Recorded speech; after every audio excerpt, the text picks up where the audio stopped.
Yo, yo, yo, YouTube. How is it going this evening? I have been sore all day, so I'm wearing my glasses tonight, so you'll have to excuse the reflective nature of my video tonight. Um, but as usual, we've got our live tonight with Charlie, and I think the Stewmeister's in the house. Is he there somewhere? There he is. One-eared Stew. Vince, what was it again? Vincent Van Gogh? Vincent Van Gogh, yeah. Vincent Van Gogh. That's his AKA Stewart. And he brought his larger than life personality behind me tonight. I see that. What did you get? Did you get like a rafter banner made? Is he like the goat? Yeah, champion? He's the goat of goats. He's like, dude, I need more attention. Goat of goats. You know what I'm hoping for on Super Bowl Sunday? You're hoping for a Chiefs win. Actually, I'm kind of like on both teams for this one. I know, right? You can't go wrong. I figure I sort of win, or I sort of win and I lose no matter what the scenario happens here. I've got a couple of pretty nice Mahomes rookies, and I got a couple of nice Purdy rookies. So yeah, investment wise, I figure it's going to do better no matter what. I think in a way, hobby wise, it would be better for Purdy. Patrick Mahomes already has a couple. He's been there 4 times. It's kind of assumed that he'll get a couple more. If he gets closer to Brady, then things start to mount a little bit, as to whether or not, he can climb that mountain. But I don't know. We'll see what happens. But I watched some of the NFL interviews the other night for like media day or whatever. Mm-hmm. And I don't watch a lot of that stuff usually, and now I kind of remember why, because I'm listening to the questions these people are asking, and they're just dumb. How do you feel to be playing in the Super Bowl? Oh, it's great. This is what I've dreamed about since I was a kid. Like it's so predictable, right? Yeah. There's either that or the Travis Kelce, Taylor Swift questions. That's basically it. That's about as far as it goes. Well, that's Taylor Swift. Everything I turn on. Yeah. Even it's an interview with just Kelce, and they're like, "So, how do you feel about so much attention on the game turning towards Taylor?" Yeah. Well, one interviewer asked him about her new album coming out. She had announced she's making a new album or something, and somebody had asked him about, well, have you heard any of it? And he goes, well, I've been kind of busy.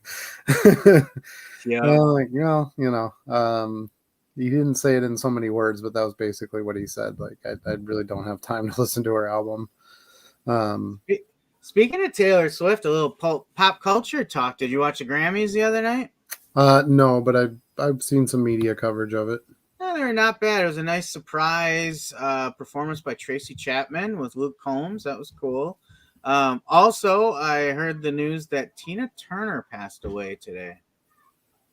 Today, 83 years old. Yeah. Are you sure? Tina Turner passed away like a year ago. A year ago? Oh my God! Did I get an old piece of news come up? Yeah, because ironically enough, let's see. Yeah, she died May 24th, 2023. That sounds right, actually. I don't know why it just came up, and I was doing something, and it flashed up on the screen, and I was like, really? Because somebody was just talking about her, too. Maybe that's why it came up on my screen, because, Google's always listening.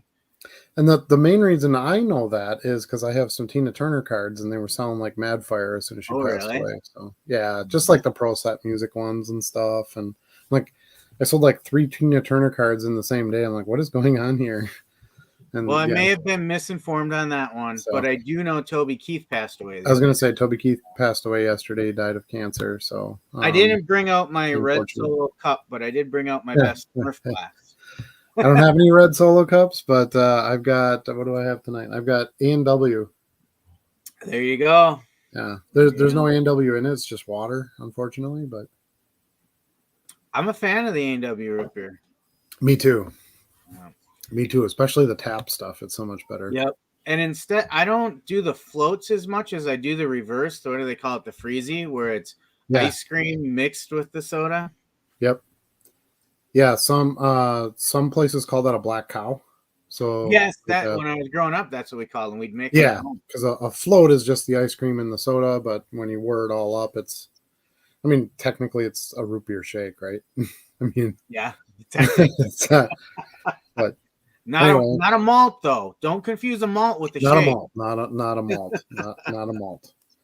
All right, so we don't have a ton of topics tonight. I thought we would have a lot of chat activity. I think I'm correct in that. It seems like it's already sort of humming along there, and I want to give everybody else an opportunity to be a part of the show. That's the point of doing this, right? So, we were potentially going to have a guest on tonight, and that did not work out, unfortunately. Yeah. But it was someone that we had gotten some information from about some of the details of the USPS side of the standard envelope program, and just kind of some tips and tricks and some information for us. I had put out a video yesterday just about my recent mailing experiences and kind of how I'm looking at maybe changing some things. I've actually changed my mind a little bit on some of that since I put that video out yesterday. I was most curious about the top loaders versus card savers. I was surprised to hear you say you're going to switch the biggest reason is just because of the caught in the machine part. Yeah. And that's one of the things I thought about. I'm like, wait, I haven't really run into that though. I haven't had the top loader be the issue. It's been the flexibility with the being able to bend the envelope in half, which you can do on a number 10. Yeah. Now, I like the smaller ones for a few reasons. One being, the card fits in there nice and neat, right? It doesn't move around a lot, and easier to transport and all that stuff. You don't have this big floppy end of no card sitting in there. The other reason, of course, is the cost. Now, I did some research yesterday, and I actually found a way I can get the number 10 envelopes for less than a half a penny more than the number 9s. So now I'm going, half a penny difference if I don't run into any of the machine issues or where they say, oh, it's not flexible or whatever, which is basically the biggest thing that I've heard from the post office. Mm-hmm. That might be worth switching to the bigger envelopes. I have as you know, I have a plethora of the smaller envelopes. So I think I'm going to kind of play a game for a little while. And if I have a single thinner card, I'm going to top load it and put it in my small envelope like I had been, all along. Got a couple of cards, a slightly thicker card, something like that. I'm going to try to use some of the number 10s. So why the number 10? What is the difference? What do you mean? What's the difference? Why would you use it's bigger? 10? Because it's bigger. Because what are they going to do for you in the mail? Because of the way that the employees test the package. Okay, so you have a card here. It's a bad example. I'll use a top load.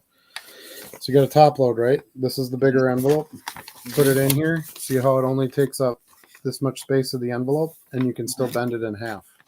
Yeah. Right. Oh, I see what you're going to say. You think they may not notice that it's all on one side. Correct. Well, they might. It doesn't even matter if it's all on one side. As long as it can bend in half, it can go through the machine. Yeah. So if you put a single card in the small here, right, like this, like how we're doing it now, when they get that mail, they're testing to see, can I bend this thing in half? And you cannot. Okay. So I think that might be the kind of the change that would help the most for them, just for them doing their hand test of whether or not it'll go through the machine. So how do you align your label then on the number 10? Because it's so much smaller than the envelope. Yeah, well, basically, just like I use number 10s now, so I would do it the same way I would with any other order where I would use a number 10. Just off to one side? Yeah, well, no, I'd put it right in the center, right over the opening, just like before. Yep. Yeah, and then if they bend it in half, it'll bend the label, but that's fine. Yeah.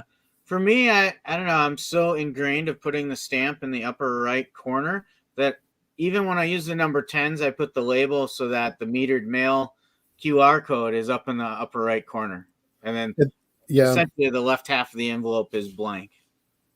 Yeah, and I don't think that really matters that much because it goes Probably. through a scanner, picks up the whole thing, and it's scanning a QR code, not really a stamp anyway. That's true. That's true. So, so I'm just trying.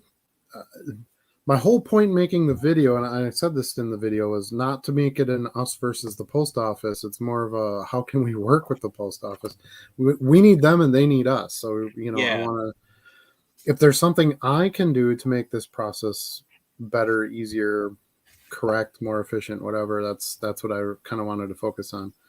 So anyway, so that's the first thing I kind of am changing my opinion on since the video. The other thing is, as you mentioned, the top loads and the card savers, because I don't think the top loader is any kind of an issue, to be honest with you. Shouldn't be. No. So, and I like the top loaders better. I get those free very often when I buy cards. I don't use them for anything. So I'm going to take free supplies. And I did mention in the video, if I have top loaders, I'm going to use them. Yeah. Free stuff you don't want to pass on. I kind of made it a mention of, if I have to buy supplies, then I'll buy card savers, which might still be the case. We'll see. But anyway, that's kind of to cover that mail conversation side of things. I did have someone reply on the video today that's a mail carrier. So that was kind of fun. Yeah. And he just sells and ships cards too. And he said, yeah, nobody at the post office was trained at all on eBay standard envelope. None of them know any of it, unless they're in it, right? Or they've run into a situation where they've got a seller where they're dealing with envelopes they can't bend and that kind of thing. Yeah, he said the main thing would definitely be thickness. You got to make sure you're under that 1/4 inch. And I know that I don't have that. That hasn't been a problem. I haven't violated that rule at all, because he said, if your envelope has like a bunch of roller marks and stuff on it, that means it got caught in the machine. And I've never had that happen with a package. Yeah. So clearly what it is it's the humans that are just grabbing the mail and saying this isn't going to get through the machine. Right. And then that's where you have the problem. Now they're supposed to, like I said in the video, just pass it along, because that's part of the, as long as it's under the 1/4 inch and it's right side, then all the other things fit. It's supposed to be able to move on through, and they're not supposed to charge the 43 cents. Yeah. But I think they do most of the time. 99% of the time, you have to remember volume too, right? So if I was shipping 2 envelopes a day and I was getting one of them back every day, that's a problem. Yeah. I'm, some days I'm shipping 200 envelopes and none of them come back, you know. But when you're getting a bin back, I still feel you're being targeted because you have all these packed letters, first class envelopes from the same originating address. And they're saying, I'm going to take a closer look at these. So, well, and what's glaringly obvious is I'll take 100 in one day, have no problems, take 100 in the next day, have no problems, take 100 in the third day, and every single one of them gets set aside. Well, it's clearly there's an employee there that just doesn't understand the program. So meanwhile, while you were making your video this morning and talking about your changes, I sent out just this morning in a number 6 envelope and a little bit thicker top loader a relic card similar to this. It is under a 1/4 inch, but it's got no real give to it at all. So I debated, should I throw another forever stamp on it and just put hand sort on it and kind of be proactive? Or I've sent a bunch of these out before and they've gone through. Should we try it again? So I sent it. We'll see if it bites me. Yeah, because I basically was like, all right, I'm just going to avoid the counter, and avoid the hub location where the employees are going to be pickier. So then I left a pack of mail in my mailbox for my carrier to pick up, and I sent you a photo of that. She didn't pick up any of it. She put a sticker on there that said not flexible, not machinable, something to that effect. Yeah.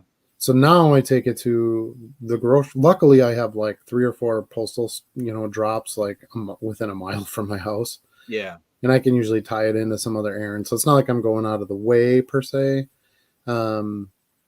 but I have a grocery store by me that has a small post office in it.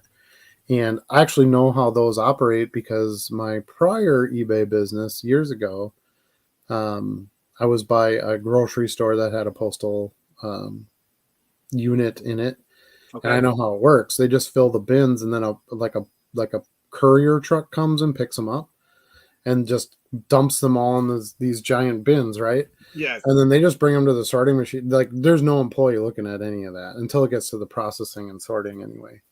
So I feel like that's still going to be my best odds. It might take a day longer for the mail to get somewhere because I have that extra stop from, the grocery postal service to the courier to the hub to the sort, blah, blah, blah, which was what I was trying to avoid was the extra time, which is why I was bringing it to the hub. Also, it's the closest location to me.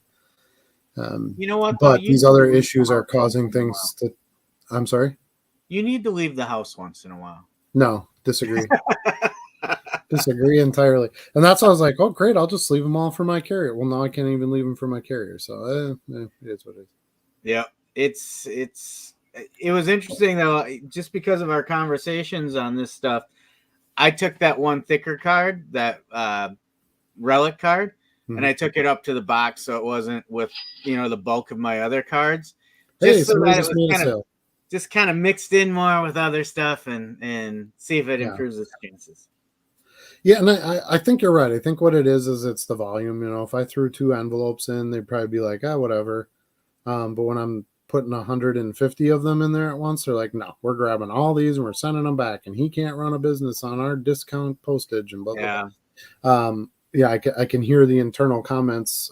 I happen to know, who it is that's my issue there. Yeah, that's what you said. You're pretty sure you know which one of the employees it is, right? Not pretty sure. I for sure. You know, without a doubt. Yes, without a doubt.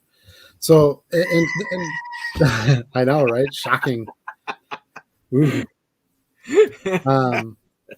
But it doesn't matter. What matters is I have to get my mail to my customers and and so forth. So yeah, I thought it was a good video to make because I know that that's a comments that we get a lot, and and other people ask questions about, well, where should I take it and how do you know how thick it needs to be and so on. So I thought it was just kind of a good time.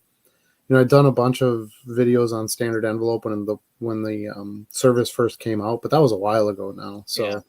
I thought it was good to just kind of refresh it a little bit, so people knew the rules before they get into selling and things like that. And that's the other thing that I noticed this week for the first time in a while is there's a lot more positive feelings about the market going forward than there was for the last couple of years. There are. Instead of getting oh, you're overpaying for that, or why would you be in cards, blah, blah.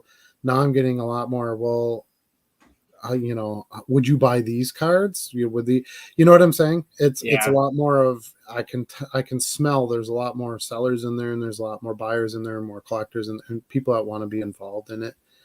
And then I'm not complaining by any measure. That's a good thing. As long as they're not just in it for, the quick gain. I would rather have some longer term players in there. But that's just the nature of the world as well. If someone can make a buck, they're going to try to make a buck. Absolutely. And I respect that. We all have to get our things done, but that was kind of the two things this week was the shipping thing, and then the sort of the turn in the market overview or feelings or whatever, however you want to say that.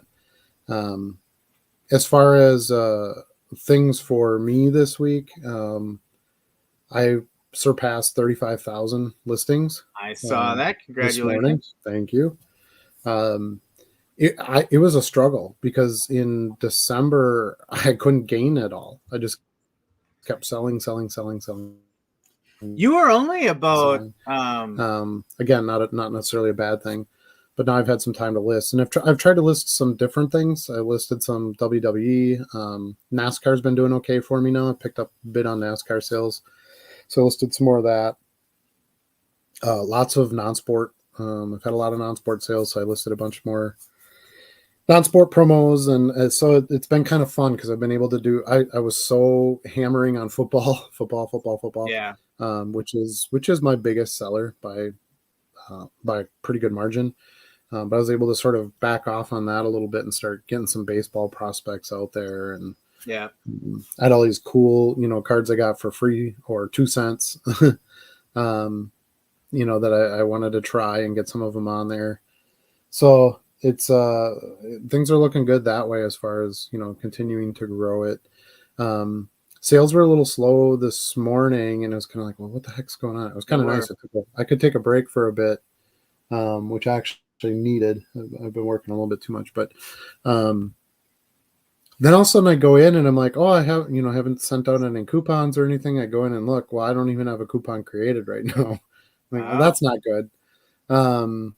So it wasn't like I hadn't hit expiration and I just needed to do I had nothing running. So like, well, that would explain why I've had more like single card orders or 2 card orders, lots of the 10 card orders and things like that dropped. As soon as I got the coupon and I threw it out there, boom, sales picked right up. So, so that's good too. Cause I like listing and I like growing my listings numbers, but it doesn't really matter if you don't sell anything.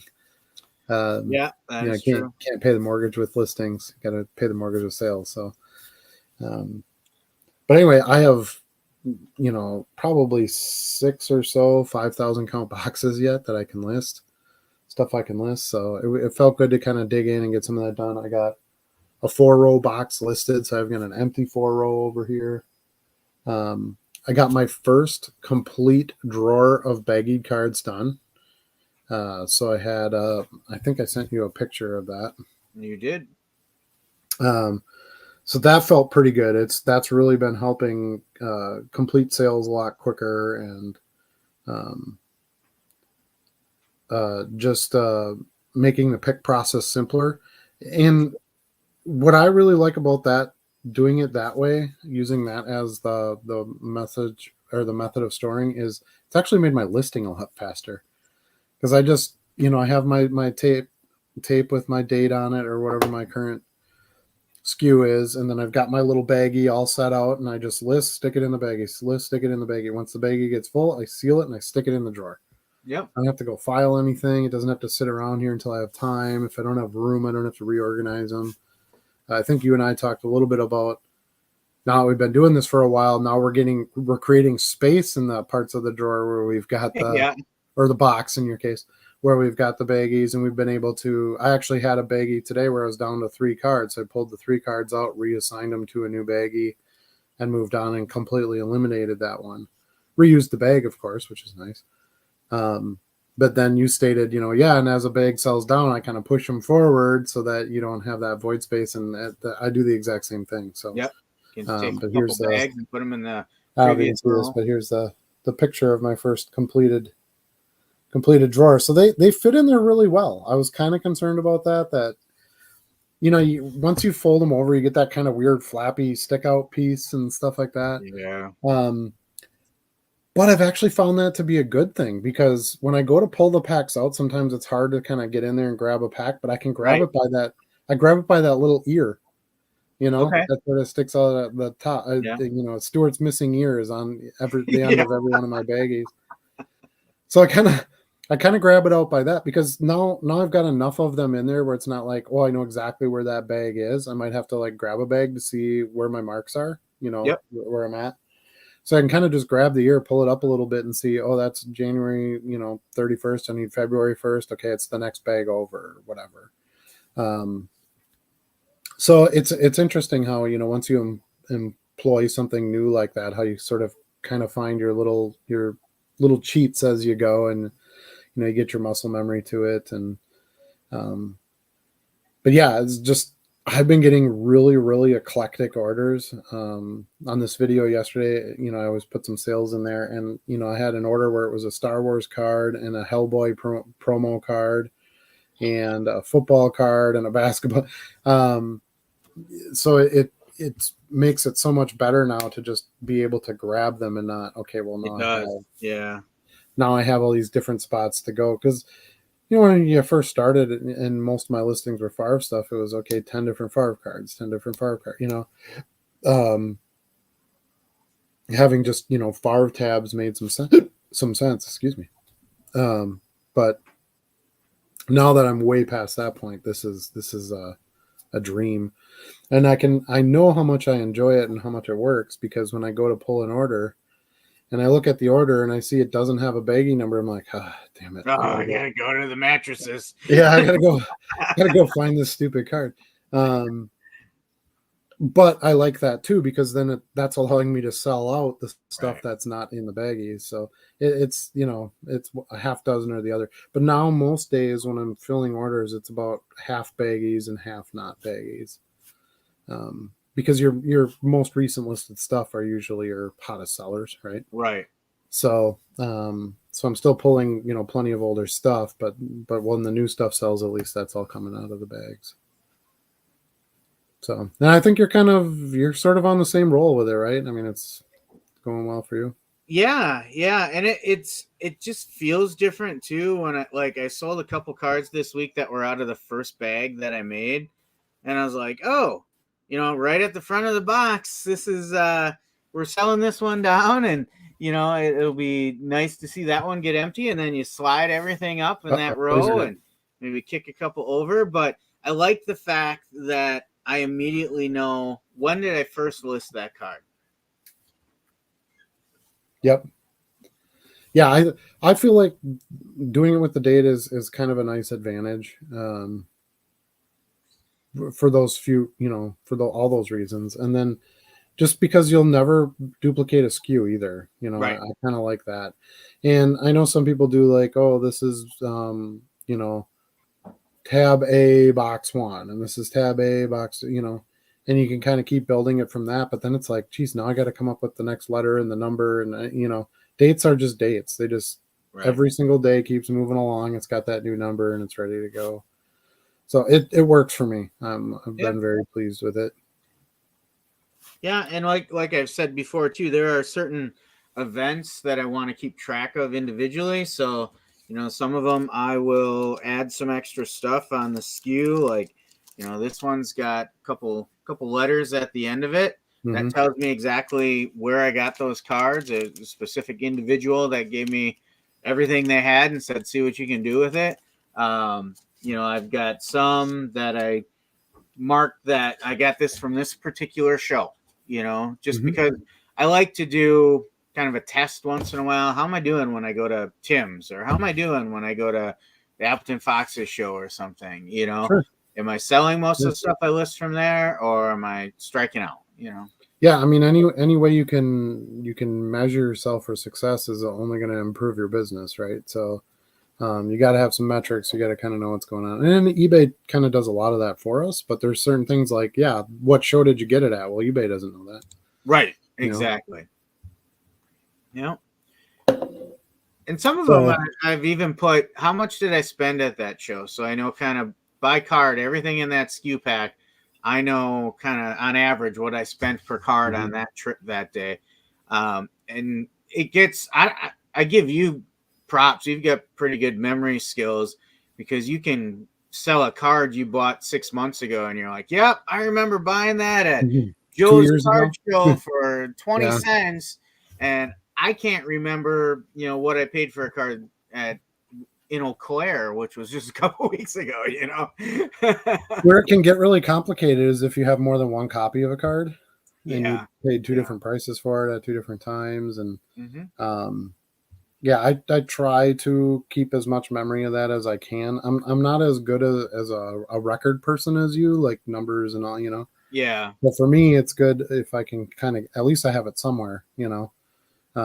If I need to draw from it. And that's one of the reasons I like making the videos too, because it makes me sort of retain those things, because I'm going to have to use them, you know, in the videos and stuff. But yeah, any achievements this week? Anything, you know, how's the printer going?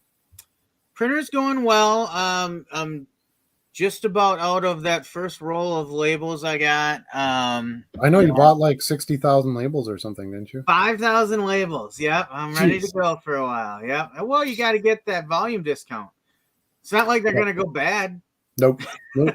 I generally buy mine in the 4,000 packs because I've been able to hit like coupon deals and stuff like that.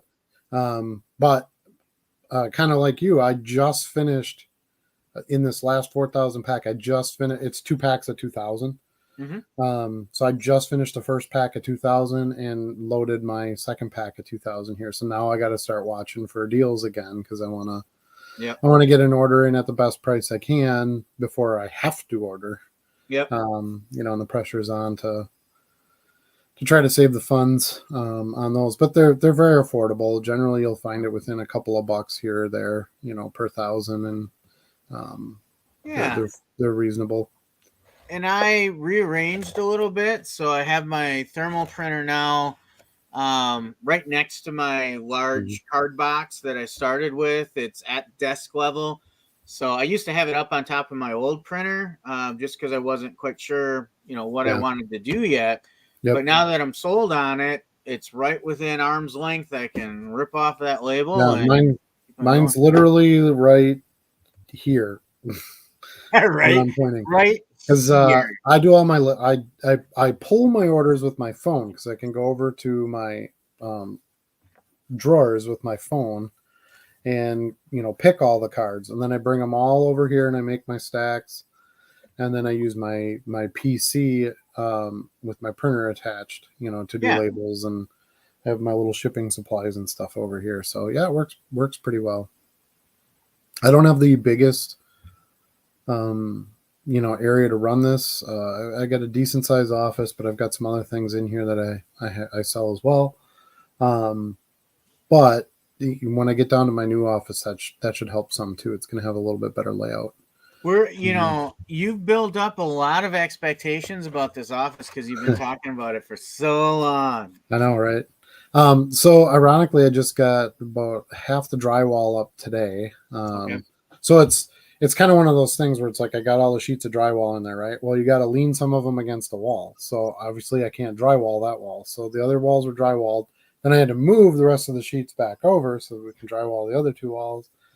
And it's a basement room, which always, the ceiling always gets complicated because you got, heat runs in there and, things like that. My house isn't brand new. It was built in the mid 80s. So, it wasn't laid out necessarily to be finished basement. So we had to kind of be creative. I got a closet in there that I have to sort of work around and things. The closet's finished already. That was finished a while ago. So lucky there. I don't have to do anything, but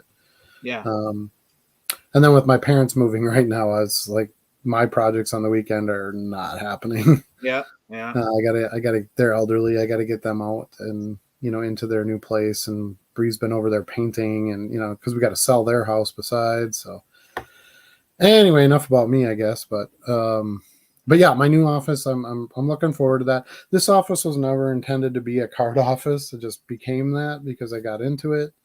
It was used for doing my merchandising stuff, which I still do some of, and made it work the best I can. But I'm excited to have a space where it's actually designed for that use. Plus, I have my own floor. I got my own kitchen down there and all that stuff. Yeah. That'll be. By the way, you were talking about surpassing 35,000 listings before.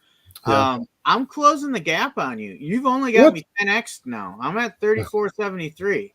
Oh wow. You're just humming along. I'll be in single digits trailing you. But now, okay. So, have your sales picked up? They're steady. The problem is once your sales pick up, then your listing, then you fall further behind in the listing. So. And there are surges where I've seen what you're talking about. But for the most part, I've been fortunate. They're pretty steady every day. And I'm still out listing that on a regular basis. Yeah, and I think when you start to hit certain milestones, it feels like the sales numbers change then too. Yeah.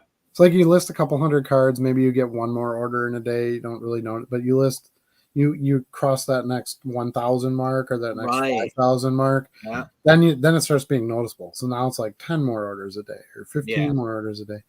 So it's crazy how fast it can build, in a good way, right? So I remember we used to be able to go and we would talk about how my goal was to not have skunk days, right? Like, Right. how many days in a row can I go with a sale? Well, that's not really a thing for me anymore. Like, there's sales every day. Sometimes it's higher or lower, but there are sales every day. So that's great to say. See, actually, right before the show, I made a nice sale. I think you'll appreciate this one. Yeah. Let's play. Is it a water skiing squirrel? It is not a water skiing squirrel, although he looks a little bit like a squirrel with less hair. So let's play a game of who did I sell? Goat. Is it a goat? It's not a goat. It's not a goat, but it is also not a human. Okay. It is an alien life form. Okay. It is a very high-ranking alien life form with a military high rank. He's very wary. Like, he will see something happen and he's like, I know it. It's a trap. You got Admiral Snack Bar. Admiral Akbar. Got the mini Tops 206. Yep. So, do you know what species he is? Off top of my head, no. Mon Calamari, something like that, or Mon Calamari. Mon Calamari. Yep. Yeah, it doesn't even say it on the card. I just pulled that out of my arse. That's pretty solid, dude. That's a trap. Yep. I'm like, this guy's making me an offer on Admiral. We can't repel lasers of that magnitude. Yes. Yeah, I love my Star Wars sales. Those are always fun for me. Have you ever seen the Robot Chicken Star Wars special? Yes. Oh my god, it's so good. When he invites, Palpatine onto the elevator with them, and they just got stuff dripping from, and he's like, "Yep, squeeze on in, plenty of room." And he's like, "No thanks, I don't want to smell like a fillet of fish all day." Right. Well, Palpatine's awesome. Well, we better get to some chat here. Yes, we are neglecting. And I made a point early to say, "Oh, I want to make this just a chat show today." But then you know what happened? You know what happens? Rabbit goat holes. Rabbit goat hole. I blame Stu. All right, let's try to see if we can get some catch up here. Bill is here. Thanks for joining us tonight. What's up? Bargain Boxer was getting impatient with us. Let's go. Welcome to the show. Troy says, "Good evening, gents." Oh man, his name calling right away. Gents, we can't have gents. Stu Wednesday, yes, it is. You know it. Ryan Sell says, "What's up, everybody?" This goat guy here says, "Let's do this." Let's see. Bill says Purdy is in there. You guys going to participate to buy any of Bo's boxes tomorrow night? Yes, I am. So I don't know about this. I've been in the office this past week, so I've not been watching a show in the morning. What's going on? Well, I wasn't going to bring it up because I didn't want you to compete with me. But I guess the cat's out of the bag. So looking for those soccer boxes. Well, he's gonna have a few football, some baseball, lots of baseball, right. And he's gonna have one hockey, I think, and one non-sport. And I want the non-sport, so that'll be my play. Hopefully, I can do that. I could use some more non-sport stuff right now. I got a lot of it listed. Is he doing something on Whatnot or what? No, he's just doing like a live chat bidding kind of thing. I believe on his YouTube tomorrow night. So all right. Yeah. Yep. But since you brought that up, I'm considering doing a live Whatnot sale, just for funsies. Yep. So I'm thinking that, I'll probably make a video of it or something, or when I'm going to do it, and make an announcement, because I have no audience there at all. And my biggest fear is I have these cheapy $1 cards and nobody's going to want to bid, and it's so on.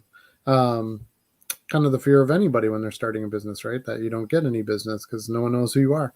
Right. But I'm kind of hopeful that, I have enough eBay customers and, viewers here that, maybe we could have a successful Yeah. auction. I guess it's a live auction. I guess is the best way to, is the correct way to Gotta put give it. it a try, man. You never know. But I figure, I can get Stuart on there. We can mascot the thing up, and so everybody knows what it is, and we could try that. And I think it could be fun. Maybe once a week we'd be a good way to get some product moving. Have some fun with the viewers and customers, and see how it goes. So it's worth the shot. I've already been onboarded. I've been approved to sell on there. I haven't done a show yet. I've went on there and scheduled some. I've done some of the templates, just to do a generic type of thing, but I've never actually run an auction. So I'll contact my person at Whatnot and ask them to get me set up and tell them when I want to do my show, and we'll go from there. Are you gonna talk to them about your show and whatnot? Freaking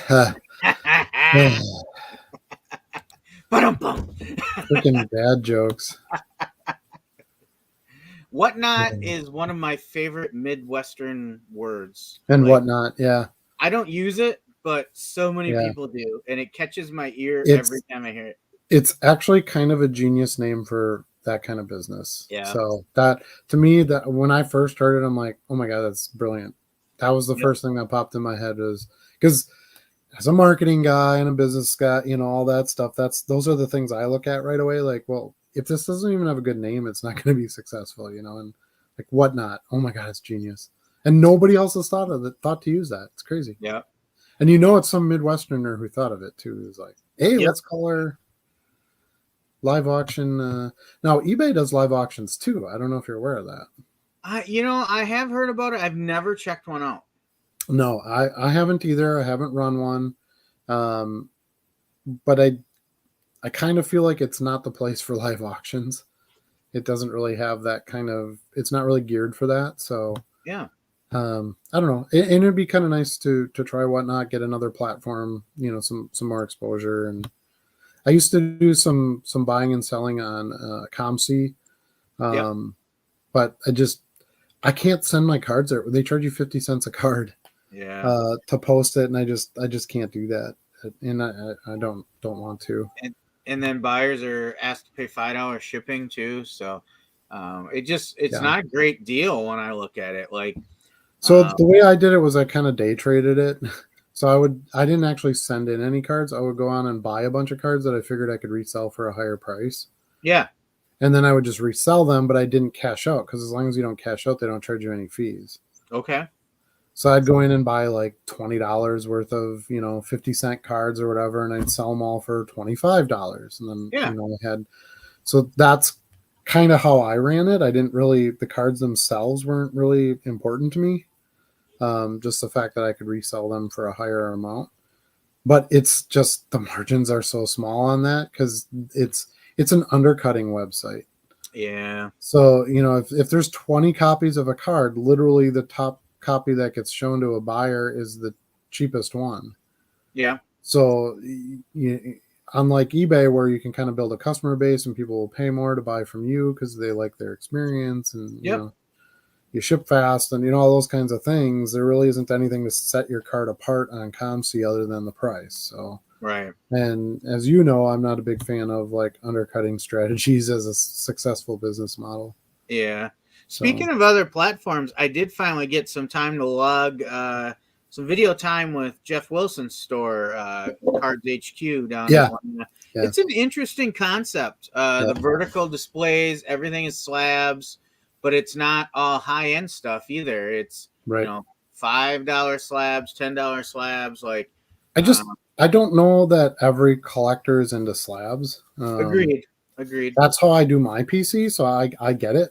I know there are people that want it that way. I don't know. I think it's still a small portion of the hobby.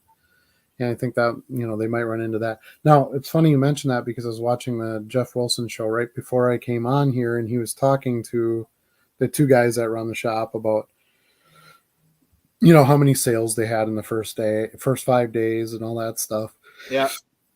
And, and he's like, oh, we haven't even done online sales and stuff yet. And I'm thinking, dude, that's so complicated.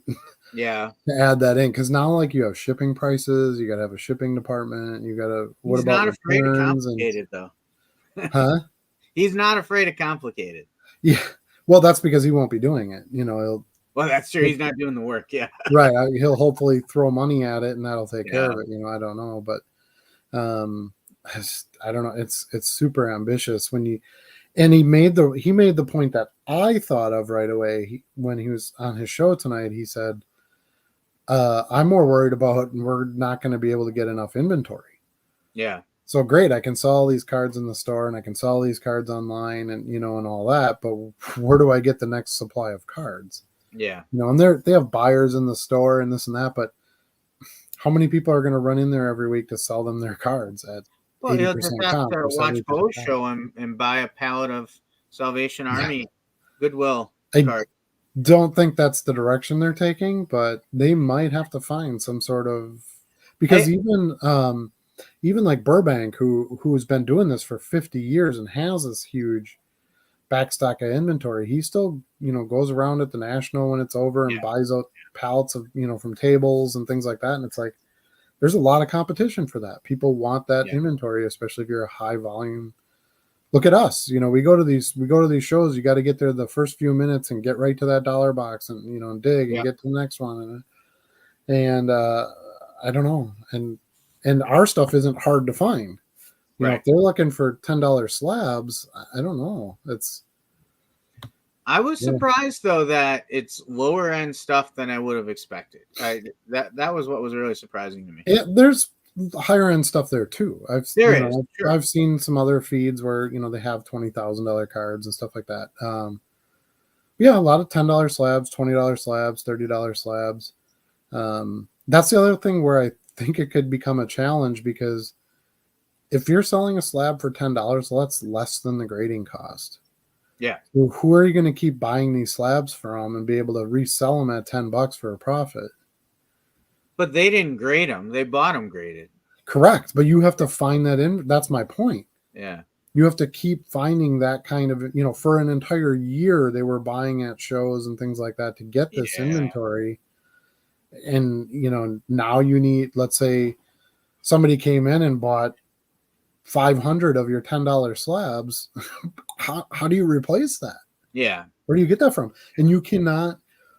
That's the challenge to a physical retail versus an online retail. You cannot have a physical retail with nothing on the shelves. You can't do that. You can't do that. Like us, if I don't have a card in stock, big deal. It doesn't cost me anything. I only pay eBay when I make a sale. Right. So I can go, I don't have any second year Tom Brady cards, which is one of my, holy turnovers that I regularly use. Well, big deal. And, next time I find some, I'll buy them and I'll put them in there and then they'll sell. So it's, the demands are just so different. Especially the amount of expenses has got to be insane. Yeah. So anyway, but I think for all of us, it would be good if it's a success.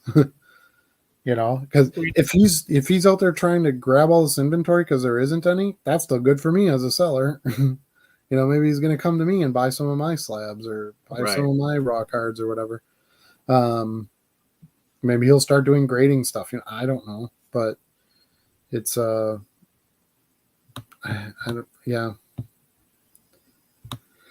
No, I don't think they're going to have that continued sales success every day. Anything where it opens new, especially something that big, is going to have in a part of that first 5 days was that trade night during a major convention that was around the corner. It's a pretty good location though, too, down the street from Truist Park. And that's a whole entertainment district, almost like kind of like the Packers. There's there's an arcade or something next door. So you kind of already have kids going there, and it's ambitious, but and I hope it's successful for a myriad of reasons. Now he's going to be doing Breaks and Fanatics live shows, and they've got the social media stuff, and there's other channels to probably help him through those slower times. Yeah, I think he's doing all right. Right. Yeah, I'm sure he's fine. Bill says I don't understand why they are $27.48 for me and $13 for me. I don't know what that means. I don't understand that question, Bill. Yeah, Help me out. that must have been like a half hour ago in the chat. It was a while ago. Yeah, can't wait for the Taylor Swift Bowl. The No Fun League will not allow anyone not named Taylor Swift not to win. Is this a conspiracy theory? I don't think so. I don't think that she has any say in it at all. I actually think the 49ers are going to win. So Taylor's the most powerful person in the world, according to some. Sure. She sings pop music, guys. Come on. She's Britney Spears 2.0. Don't understand why. Oh, we're at that again. Swifties would make BLM City burn downs look like a party if she doesn't win the Super Bowl MVP. Yeah, I think we just have to move on. Oh, I thought Bo's boxes were $80 and not $27.48. Yeah, I don't know exactly how much. Oh, they're starting at $80, he says. Did he just talk about this on his show, or because I was at his store earlier today, I didn't see anything about it. Yeah, he was talking about it the last couple of episodes, I believe. All right, I guess I got some catching Troy, up. Troy, are you in? The postal person not on tonight? No, we did not get our. We thought we had this person connected yesterday, and it didn't work out today. Listen, imagine this. Charlie's connection. I'll let him explain. Imagine this. The post office did not come through for us today. Yeah. It happens. So I have a new appreciation for, like the bookers on the Jim Rome show and stuff.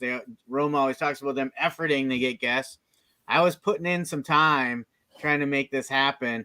What I didn't know is the guest we had lined up actually works at this time, and their schedule doesn't really allow them a lot of planning ahead of time to be free. So we are still going to try and talk. We might pre-record something and then bring it into the show sometime, but just couldn't make the timing of things work out.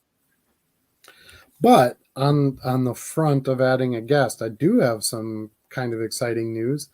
Next week, Bo will be joining us from $1 million or $1 million, $1 million Cubs cards. So we happen to be talking about him right now. He's going to be joining us next week to have some chat and discuss how maybe we do some things similar, we do some things different, just kind of our experiences. Since we're all kind of in the same game, but maybe in different spots. I know he just crossed like 54,000 listings, I think. So he's getting close to his limit before he's got to pony up for the next store. So kind of interested to hear his take on that and, where he thinks it's going to go. As I'm getting more towards approaching those numbers as well, I'll be watching with great interest, I guess, to see where he goes. You're starting to plan for that, right? Well, we talked about that a little bit in the car on the way to Eau Claire. And last I knew from him, talking to him, was that he was planning to just basically up his store subscription when he needed to and move on. Take that, hit early on for the extra expense and then just make it up, as his listings grow. And I'm kind of on that same thought line, so we'll see. But maybe if I get up that high, my alternative, the other thing I've thought about doing was just as I get closer to that number, I start buying higher dollar stuff when I go to shows as opposed to dime cards and quarter cards. Maybe I'm looking at $5 cards, stuff like that, and not getting as much quantity and selling something with a little bit higher price. Sure. So that's also an option. But anyway, we'll have him on the show next week. We'll talk about some of that. See how his boxes went. I can yell at him if he doesn't sell me that non-sport box. I don't know if there's going to be any competition for that non-sport box, but I don't know. Sometimes I feel like I shoot myself in the foot because stop it. Stop it. Sometimes I feel like I shoot myself in the foot because I tell, I say, oh, buy these sell really, and then it's like, oh, damn, now I can't even get the lots on eBay anymore. And, well, that's not me. I have no lot buying skills on eBay. That's still your market. I do. I have a 600 card vintage football lot coming tomorrow, so I'm psyched because I've been selling a ton of vintage football and I needed to kind of reload. So I was happy I found a nice deal on it. I had a really nice sale in my merch stuff, and the person paid me by PayPal. So I'm like, perfect. I'm just gonna leave that money in there, and I'm gonna go buy some vintage football. So it worked out really well, timing wise. It all came in that day, and it went out that day. So it's excited to see those. Not sure. Troy's not sure if he's gonna watch. He's got 3 lots on the way, and his wife to divorce him. You just have to resell them. That's all. He was gonna watch for sure. My wife gave up the fight to stop me from picking up pictures of grown ass men. Yep, it's a hobby for sure. My wife's fine once I show her. That's why you gotta diversify. Exactly. I'm not just getting pictures of grown ass men. Right. Exactly. Or women. Let's see. Bargain Boxer says he's a mid-end guy, so flat rates don't affect him. That's true. I don't make any money because I don't sell. Well, that would do it. Yes. Degen Terp is here. Welcome. Evening all. I never had an issue yet with the bending in half. Guess it depends on who is handling your mail. 1,000%. The machine won't discern that. It'll go through the machine just fine. They freak out about it, and it doesn't matter. But anyway. Evening non-gentleman. Yes, Card Honesty Collectibles has joined us. Well done. I've been using only card savers with number 6 envelope and not had any problems. I use 2 card savers and a number 10 envelope when more than 4 cards or more than 3 chrome. Yep, that's exactly how I've been doing it as well. Other than I do use top loads, but it's the top load isn't the issue. The issue is when a physical person gets that thing and says, oh, I better check this to see if it'll go through the machine. And they go, oh, nope, this doesn't meet our requirements, which is fine. If they don't want it to go through the machine, they can do that and hand stamp it, but they should not be adding the upcharge for non-machinable. That's where the problem is. Right. Watch my video. All right. Let's see. Okay, I sell the ones I don't want to keep in PC, Brady's, Toronto, sports teams I keep, and rest I sell. Yeah, see, man, if you're getting lots, flip that stuff, and she won't care. You from Toronto? Yeah. How did you know? Hey, how are you from Toronto? Hey, craft dinner. I could tell from your accent, right? Right. eBay needs to put non-machinable on the 112 3-ounce label so it eliminates any confusion. That would be nice. It's funny you mention that because I actually think they should do that on all of the ounce labels. So even if you're shipping 1 ounce at 64 cents, it should say on there non-machinable. Because if they're going to pull it off the machine anyway and then try to charge you extra, why don't we just have it say non-machinable? They pull it off and they go, oh, this is non-machinable, and throw it, and it's good to go. Because they don't look at the dollar amount of well, they shouldn't be anyway. They should just look on there as to what the postage is. So the eBay needs to go back and rework this agreement and say, hey, we're going to do this for 64 cents, and you got to allow these to be non-machinable. You guys pull them away from the machine and stamp them and send them, but you don't charge anything. That would clarify everything, in my opinion. Troy says that makes sense. eBay and USPS needs to do a better job of tracking envelopes. That is 1,000% true. It's gotten better, but it's not great. Yeah. I still get messages, this says delivered and I didn't get it. And then the next day, oh, I got it now. Yeah. I had to nurse one along in Honolulu yesterday. Yeah. I've had it say out for delivery, and then it takes 3 days before it actually gets scanned delivered. It's like, well, what the hell did this go for 3 days? I don't know. Their logistics system is. What I do like is we go through this so much, we kind of know what's going on when it's not scanning right. So, like the other day, this Honolulu buyer is like, hey, the card shows going out in Green Bay, but it hasn't changed for 4 days. What's going on? So this was Friday. And I said, no worries. This happens all the time. Even though it doesn't show leaving Green Bay, it's moving. And I would anticipate you will have this before Wednesday. And I will let you know as soon as I see the tracking update at the destination hub to say it's processing there. Sure enough, Monday morning, there it is, processing in Honolulu. I'm like, you should get your card today or tomorrow. And he sure did. And like I said, we're kind of fortunate because most of our buyers know that already. You know, it's highly unlikely you went and made one purchase in my store for $1.50, and that was only your only eBay purchase ever. Yeah. You know, you're probably a regular buyer of cards, and you're like, oh, this damn thing didn't scan. You know, just wait. You know, but yeah, it's just part of the process. I still think Postal Service is a hell of a deal at 64 cents to do. Agreed. To scan, you know, travel it, deliver it, and all that within a reasonable time frame, 99% of the time.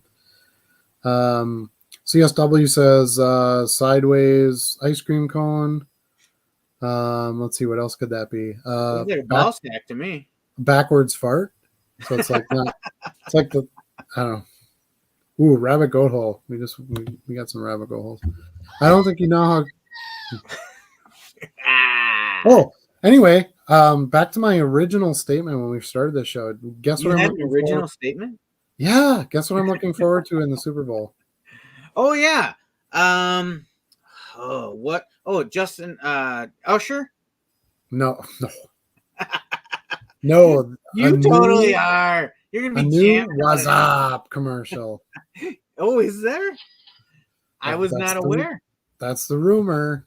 Wow. I'll be watching for it. I can actually watch the Super Bowl this year. It's on Paramount, and I have that. So there you go. I'll probably be watching that on Sunday after working at my mom's all day cleaning the house. Oh, sounds terrible. Let's see. I've been buying from Canada. Yikes! Yeah, I've actually been successful buying lots from Canada because so many buyers stay away from them. And believe it or not, the Canadian mail system in many ways is superior to the U.S. postal system, and it generally just goes right into a hub near where you live. So, and we're again fortunate we don't live that far from Canada either. So yeah, I do okay in Canada. I sold one in New Brunswick last night. that last non-sport lot, the big non-sport lot I bought was from Canada, and the seller had shipped it on a Thursday, and I got it on Saturday. Yeah. So that's pretty 2-day delivery from Canada. That's pretty solid. Yeah. The couple that I purchased from Canada, I've had really good experiences with. Yeah. So pro tip there, if you're looking for a little extra deal and you don't mind taking the chance. Also, people don't understand the exchange rate. So they see that $35 CA on eBay and they think, oh, $35. Well, but the Canadian equivalent is higher than the US. So that's like, what, $28 or $29? I don't know, whatever the current rate is. Yeah. So when you go in to bid, you're bidding 35 Canadian dollars, but you're only paying 29 US dollars. Yeah. So if you can be sort of savvy on that side of things, you can score yourself a decent deal. You know, it's I should not have. You say that. I'm thinking in my head that I feel like I see it listed both ways on eBay, and I'm not sure why there's the difference. Sometimes I see CAD, and then sometimes I see the equivalent in US dollars. It depends on how they listed the auction. So, does it? Yep. If they listed it in Canadian dollars, then it's going to display that way. If they listed it in US dollars, then it'll say US. Okay. There's also multiple eBay websites. So there's a UK eBay, there's a Mexican eBay, things like that. And if you're looking through the international eBay stuff, it might have been somebody who posted on eBay Canada. So that could be. That would be displayed in Canadian dollars as well. I did buy a couple things this was back in my Star Wars days. I bought a couple things from England, and I had to go to the eBay UK site. Okay. To buy them, and of course everything was listed in euros or pounds. So anyway, if you tip your postal workers at holiday time, you will have less problems. Yeah, I'm not going to do that. Do you use a scanner for listings? I do not. Nope. I get a ton of listings. Ask Charlie. My listing count goes up pretty significantly, pretty regularly. I do this full time, so that obviously helps. But nope, phone quality photo, quick list, done. So, and then I move on to the next one. Yeah, I'm thinking about trying it. I haven't pulled the trigger on it, but we talk in my home about that. That may be in the near future. Yeah. So, and I think what we'd probably start as maybe do a split scanning type of thing and see how it works for us. Yeah. And, I don't know. I don't feel like, oh gosh, I can't get these things listed. I need a scan. Like, I don't know. It doesn't, I haven't felt behind on being able to list, I guess. So I don't see the need. The scan, a quality scanner or one that's efficient enough to actually improve your time is not cheap. No. And then you still have to be able to go in. That's just to take photos. So you still have to be able to go in and list and do all that stuff. So all it does is cut down on some of your photo time. And I don't know that that's significant enough for the cost to me. But lots of people swear by it. You know, hey, I put my stack of cards in and I scan them and I work with the photos later.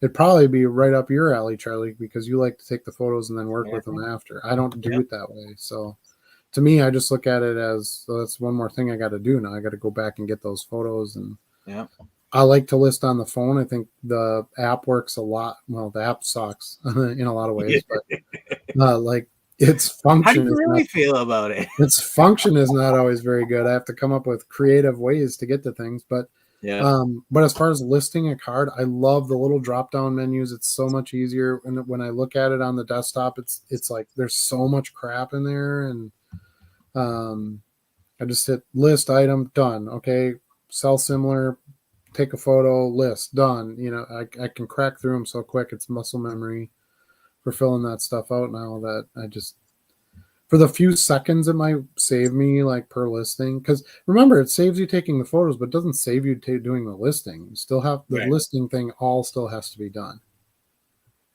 So, but anyway, your question, do you use a scanner? We do not at this time. Just wanted to say thanks for the tips on non-sports cards. A year ago, I wouldn't even touch it, but now I always list it. I recently got a bunch of Marvel Flair and 2011 American Pie. Yeah, absolutely. Solid markets there. What's up, fellas? What's up, baseball card curmudgeon? Thanks for joining us. By the way, Fine Production, thanks for joining us tonight. It's sold super quick. I even have the Kanye interrupts Taylor Swift card from that set that goes for $100 raw. I had one of those once, but I didn't get $100 for it. Yeah, that's a solid card. I got it before it was like Taylor Swift everywhere type, current environment. So there should be a Will Smith slaps Chris Rock card. There is not, but I do have a couple of the Will Smith back to school ones or whatever from Skybox. He's in that basketball set. You're pretty confident that there is not. That implies that you've done some research on that very topic. All right, let's move on. I may or may not constantly look for random events that could make awesome cards. Yes. All right. That's correct. Right now is the time to buy Tiger. Sell a ton of his cards a week. The Masters, very undervalued. I buy Tiger all the time when I can find the right price for it. I have 3,000 Tiger Tails cards. Let's go. Yeah, I've got a lot of those. Yeah, they're not great sellers. I don't buy many of those. Tiger Woods' popularity globally is probably closely compared to Michael Jordan. That could be. Where's urethra? I know. Yeah. I'm concerned. Hello, everyone. SCX Sports Cards has joined us. Welcome to the show. Evening. Where's Tom Bullard? Jeez. He always comes on late, right? Yeah, sometimes he does. Yeah. Weston has joined us. Welcome, Weston. I'm late tonight. Hopefully I didn't miss the chat with the postal employee. We did not have the postal employee on tonight. We're trying to reset that. She actually had to work tonight. Is that correct, Charlie? That is correct, and couldn't coordinate the lunchtime. She works sorting hours, so it's after closing essentially. Yep. That's like the one job I could actually do at the post office. The sorting job doesn't sound that bad. Yeah, I don't know. It seems all right. Like I get this picture of The mail Like room just on the movie Elf. kind of, right. So you get your earbuds in and you're just kind of jam because it'd be loud in there. You're just kind of jamming and like, oh, this shouldn't go in the machine. Oh, let's overcharge this card seller for that. And Yep. you just sort of go through that motion and you do your 6 hours or whatever the heck it is, and they give you way too big a pension because you're a government employee, and everything works out. January ran a coupon for buy 3 get 25% off. I tracked it to be 105 of my 300 sales were multi-card sales. Nice. This month I upped it to 25%. I'm at less than 10% for the month.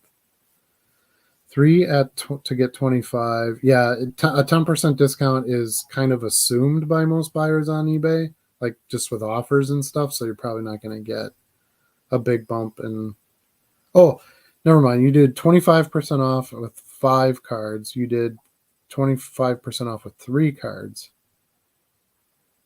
105 of my 300 sales were multi-card sales. So basically that was what, 30%, right?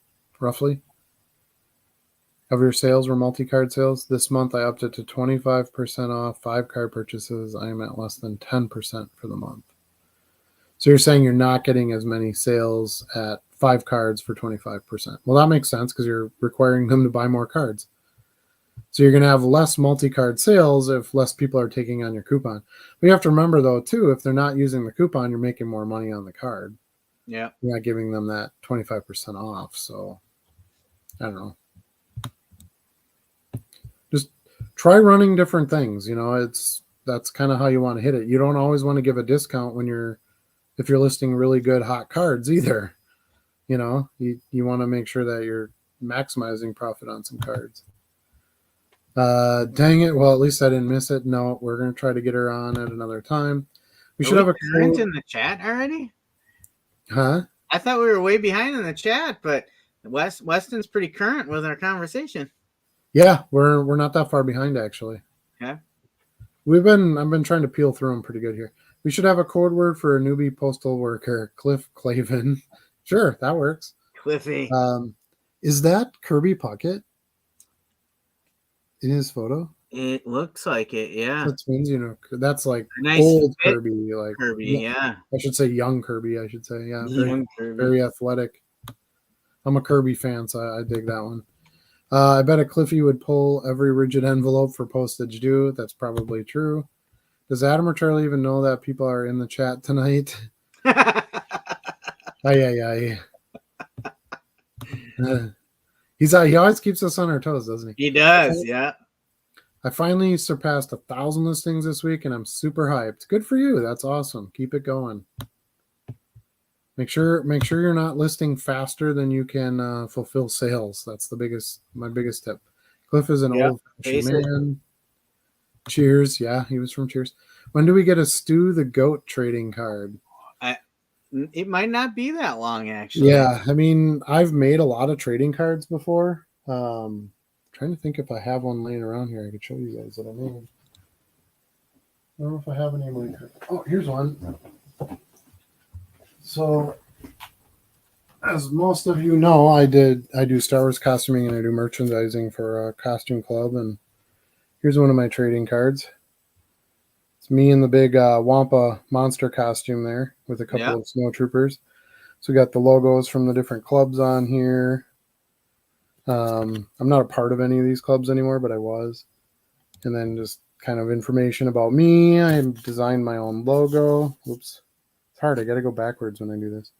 It's made my own little logo there. Pretty cool. Yeah. So yeah, I think a Stuart the Goat card could be a cool thing. That might be a fun thing to take to the National.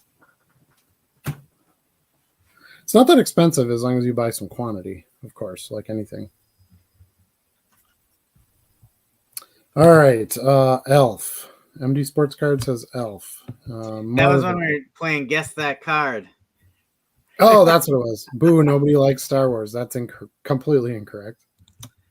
Is it Donald Trump?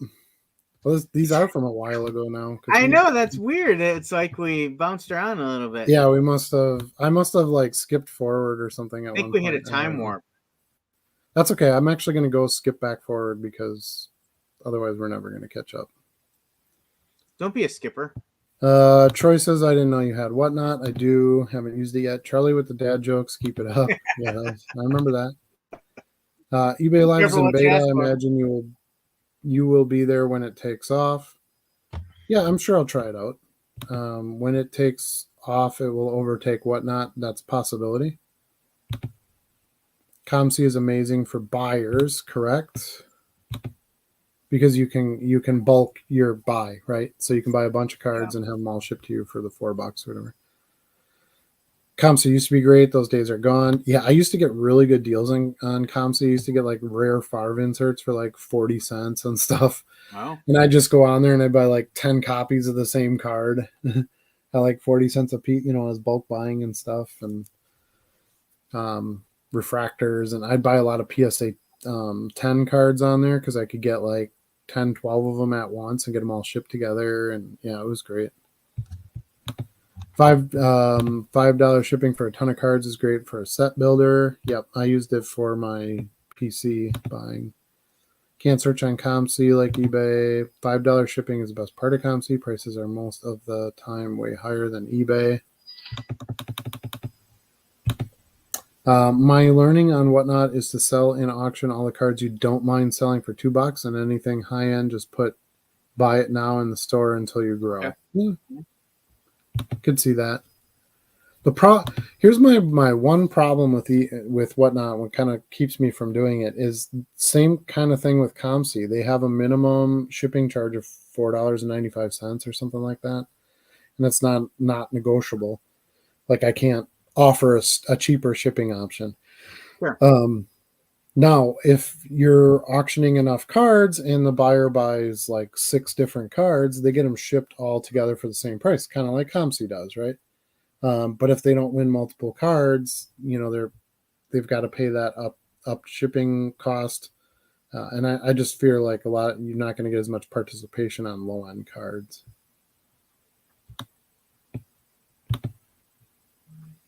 Fanatics is the money launderer behind Jeff's shop. Inventory won't be a problem because Fanatics will just print more and keep supplying their shop. I don't think that's true. Joe Davis at Got Baseball Cards has been selling for 35 years in Atlanta. I bet the collectors go to his store, and Jeff opened up a daycare center. Yeah, I was talking to Bree about that the other night when I was watching the live feed and there wasn't a single customer in there. It was just like employees lounging on the couches watching the TVs. I said, yeah, he's got to be very careful because you want that welcoming environment. I don't disagree with him there. That's something that does lack in a lot of shops, a place to break your box and hang out. But he doesn't sell food. He doesn't sell drinks. Like he has no way to monetize that where people are just sitting there if they don't buy anything. And you're going to get a bunch of people just in watching the TVs and not, spending money. So, yep. Adam, I gotta tell you about something. I think this might be the first time I've had this happen. I don't know if it happens for you, probably. But I just got a card sale, and the buyer gave me a note. That happens for me. I get card sales. Yeah, once in a while. Once in a while. The buyer gave me a note that he is watching us live right now as he bought the card. So I don't want to give the full name away, but Noel and Poway with the Philip Rivers PC. Thank you very much. Nice. I got Philip Rivers cards too. Now you gotta go buy one for me. Don't do me dirty like that. Yeah, but I got the good ones. Really? I don't know, man. You haven't looked at my store. I got some good stuff in there. Hey, I'll have you know that I do check out your store once in a while, especially if I'm looking for a specific card. I'm like, I wonder if Adam's got this. Right? Sell it and flip it. Why not? Or buy it and flip it. We'll just flip the same card back and forth. Just keep in business. As long as we keep making money, I don't care. Yeah. What did you end up paying for the 600 card vintage football box or shipping, if you don't mind? Do you ask for more picks when buying these lots? They put pictures of like the best cards. That's generally what I see on eBay for a listing. I try to buy the listings that have crappy pictures, believe it or not. I can usually get them cheaper, and that's how you get your gems. That one vintage lot I bought a while ago was like 1,200 cards I got for $3.25. Yeah. And I had like second year Walter Payton cards in there and Ronnie Lott rookies. And like, dude, I'd buy that all day long. You know, even if they came and there was nothing better than commons in there, it's worth my $3.25. But anyway, I paid for 600 vintage. I paid, I think they were asking 150 and I offered 100 and they took it. So, and then I think the shipping was, well, here, I can look it up, I guess.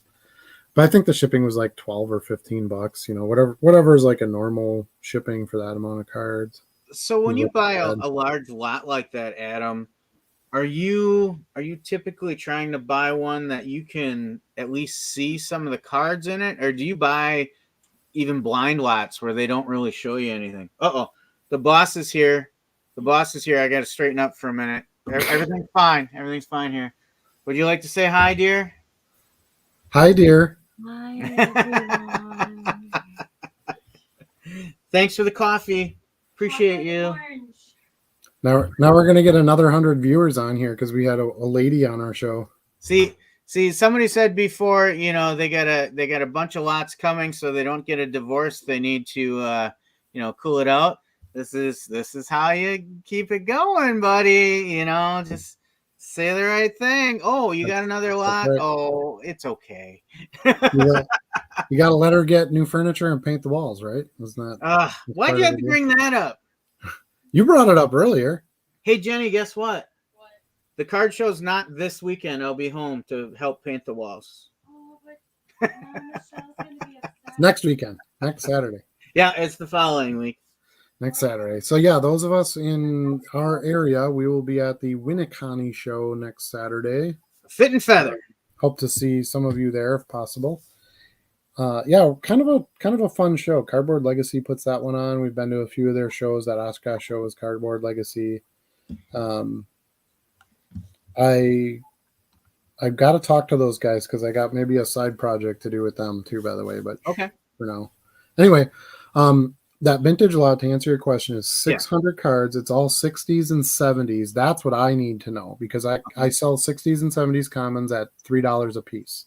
Okay. And I sell them all day long. I sell a few a day. So yeah, I don't really have to care what the cards are in it. If anything comes in better than a common, great. Extra cheese. Usually when I find these big lots like this, it's somebody's like selling grandpa's collection or they got them in a storage locker or something like that. It's generally not collectors that have like 600, just want to get them out of the house. Right. So they'll go through and they'll go, oh, Don Meredith, I know that name. Or, oh, Joe Namath, I know that name. Okay, I'll put those in some photos and then the rest of these will go in the box. But they leave out, other star quarterbacks and Larry Zonka and like names that just don't pop into your head. Zeke Brakowski. Right, Brakowski. Tons of them. Jan Stenerud, even kickers, things like that. Yeah. So, a lot of times, like I said, I like to buy the lots that don't have many of the cards pictured because I feel like I get a better opportunity at getting a good price. Okay. By the way, this lot I bought for $100 and it was $15 to ship. Nice. So they're all in pretty good condition from the pictures that I saw. Lots of 69 tops, which is one of my best sellers. Lots of 72 tops. There's plenty of like the game action cards and the record breaker cards, which generally like I'm giving away all my secrets. You guys, I gotta start charging for this stuff. I'm not touching your arm. So one of my favorite vintage type cards to buy is one where it's got like a star player on the card, but it's not of the star player, right? So like it's like the AFC Championship game. Like they used to make cards for that, right? Yeah. Mm-hmm. But then it's like Roger Staubach, waiting for the ball to get hiked, right? Right. So you can get that for like $1 because it's not a Roger Staubach card, but you can sell it for more because it's got Roger Staubach on it. Does that make sense? Yeah. So I noticed there was a bunch of those in this lot. There's some 57 tops, which are tougher to get a hold of. So I tend to look for like my years I know that resell. I try to get, stuff that's in decent condition if possible. There's some Pacific Philadelphia cards in this lot. They're upside down. They took all their photos upside down too. So you can tell this isn't somebody who like sells cards, right? Right. But the Pacific Philadelphia sets I do really well with, the mid 60s ones. So there was just enough juice in there that and I don't find solid vintage deals here. I kind of wish I would have bought some more in Eau Claire. Sort of didn't make my move there. After I focused on the Star Wars stuff, I kind of anyway. But it's we don't see like lots and stuff like that, so that's the kind of stuff that I like to buy on eBay. All right. What else did he say in here? Do you ask for more picks when buying these lots? Not really. Not if it's like going to be a. I mean, dude, that's less than 16 cents a card for vintage cards. Like that's. I don't really even care who the player is. I'll pay 16 cents for a 1950s, Sure. 60s football card. So, no. In this case, no. If it was more like, let's say it was, 600 vintage star cards for $600. Well, yeah, then I want to see some pictures. I want to know what the stars are that you're talking about. Yeah. So- That's been one of my holdups. I've talked about I'm just not very good at buying lots at this point in my journey. And that might be part of it is I'm a little gun shy, not really knowing what's in there. Like, being familiar with the 80s junk wax era and stuff like that. Like, I have some boxes of 80s stuff that I got really cheap too, but it sits, and I I guess sell a lot of 80s cards too. Do you really? Oh, yeah. Mm-hmm. Yep. Now, so the way I do it, because I don't know all the players and I'm not going to comp all this stuff. Yeah. So I kind of do my bottom price based on the years, right? Mm-hmm. If it's 50s cards, I charge $4.99 for a comment. Sure. Okay. If it's in good condition and stuff like that, I charge $4.99. So I know if I can get them at $1 a piece, I can 5x, right? Yeah. So I keep my math pretty simple. If I'm buying 60s and 70s cards, which is what I have here, my minimum price is $2.99. Mm-hmm. So I'm going from 16 cents to $3, that's a heck of a return. Yeah. It's going to take me a while to sell 600 cards, but that's okay too. Because then now I have this lot. I'll list them. They'll list quick because I'll just keep doing my sell similars or they're similar cards. And then boom, they'll just be in my vintage spots until, that stuff sells down, and then I'll buy another lot. That's kind of how I do Jeter and Brady and all those ones that I regularly stock. Right.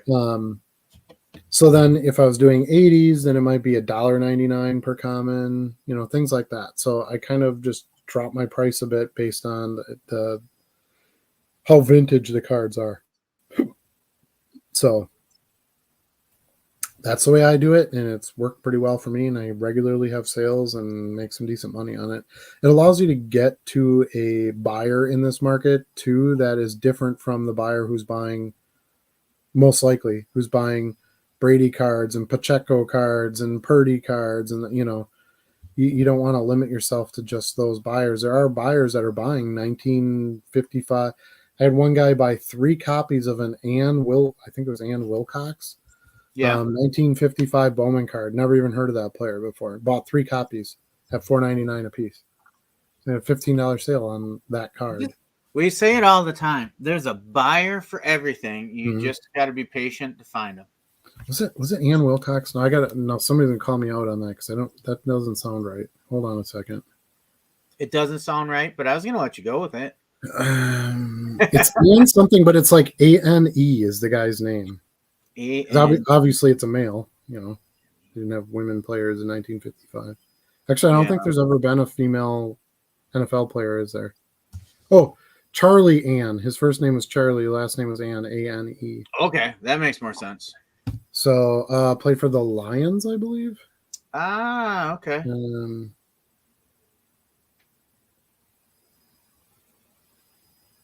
Let's see. Yeah, played for the Lions. Here's a picture of the card. Okay. If you can see that. But yeah, so that's, to me, that's the best way to buy those cards, because I don't want to buy them like by card. like I do out of a quarter or $1 box for, modern or star players. Yeah. I want to buy, when I buy a 55 Bowman lot, I want like 50 or 60 cards for $20 or something, max out at $1 a card would be the max I would pay. Yeah. And I just list them all, and they sit there until they get plucked out. You got a much better chance at selling a common 1955 Bowman card than you do a 1991 Fleer. I would absolutely agree with that. It's kind of like my free and easy buy. I don't need to cherry pick the cards because I can sell any one of them.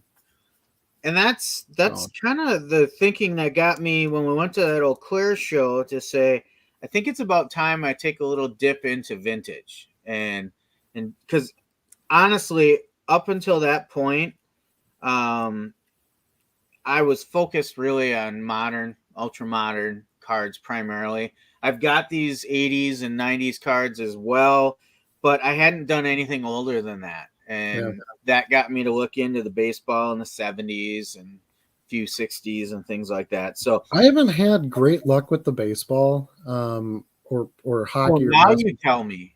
Well, okay, so here's why. Here's why, okay? That market is heavily saturated. There are people that have just been vintage baseball forever.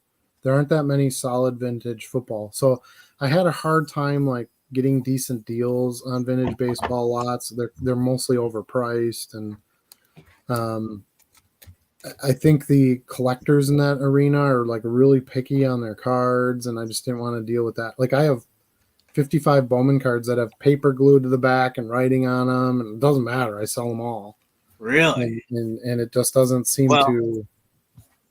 You are the one that always tells me that I worry too much about condition. That there's people buy that vintage stuff yet. Like it doesn't have to be perfect. I sold a card that like literally you almost couldn't see the picture on the front because it had so many creases all over it. Like it went through the wash, and I had a buyer, so I actually bought 2 cards like that. Because if I get vintage cards and one's all beat to hell, I list it. I don't care. Yeah. I just list it as poor condition, and I take a couple of nice photos and mention if it has a crease or something like that. If you can't see it, and let it go, and they sell. So yeah, that's the advantage over the modern. They're almost easier in a way to list and understand because you don't have to do much.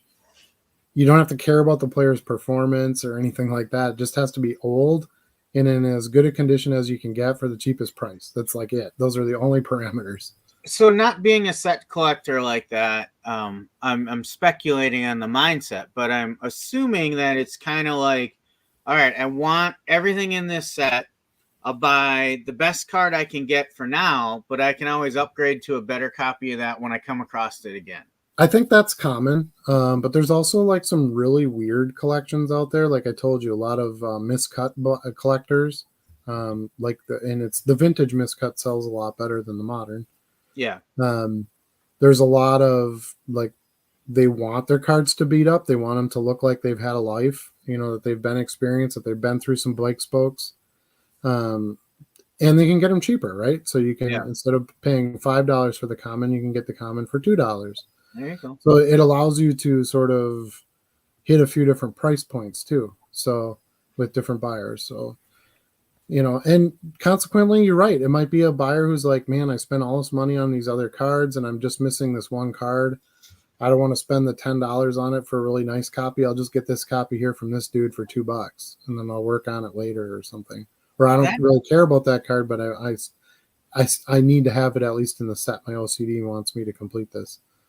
That actually reminds me, I meant to bring this up last week with you and all of our viewers in the chat, get some feedback. But as we've talked about before, I started as a collector, and then I stopped collecting for a long time, and I said, what am I going to do with all these cards? And that's how I got into selling. I'm finding that's like 99% of us. Yeah. I'm finding that I'm kind of getting the itch to collect something again. Like last year, I collected a Topps Chrome, that Cityscape baseball set. I can't think of the name of it. But I, worked until I got all of those.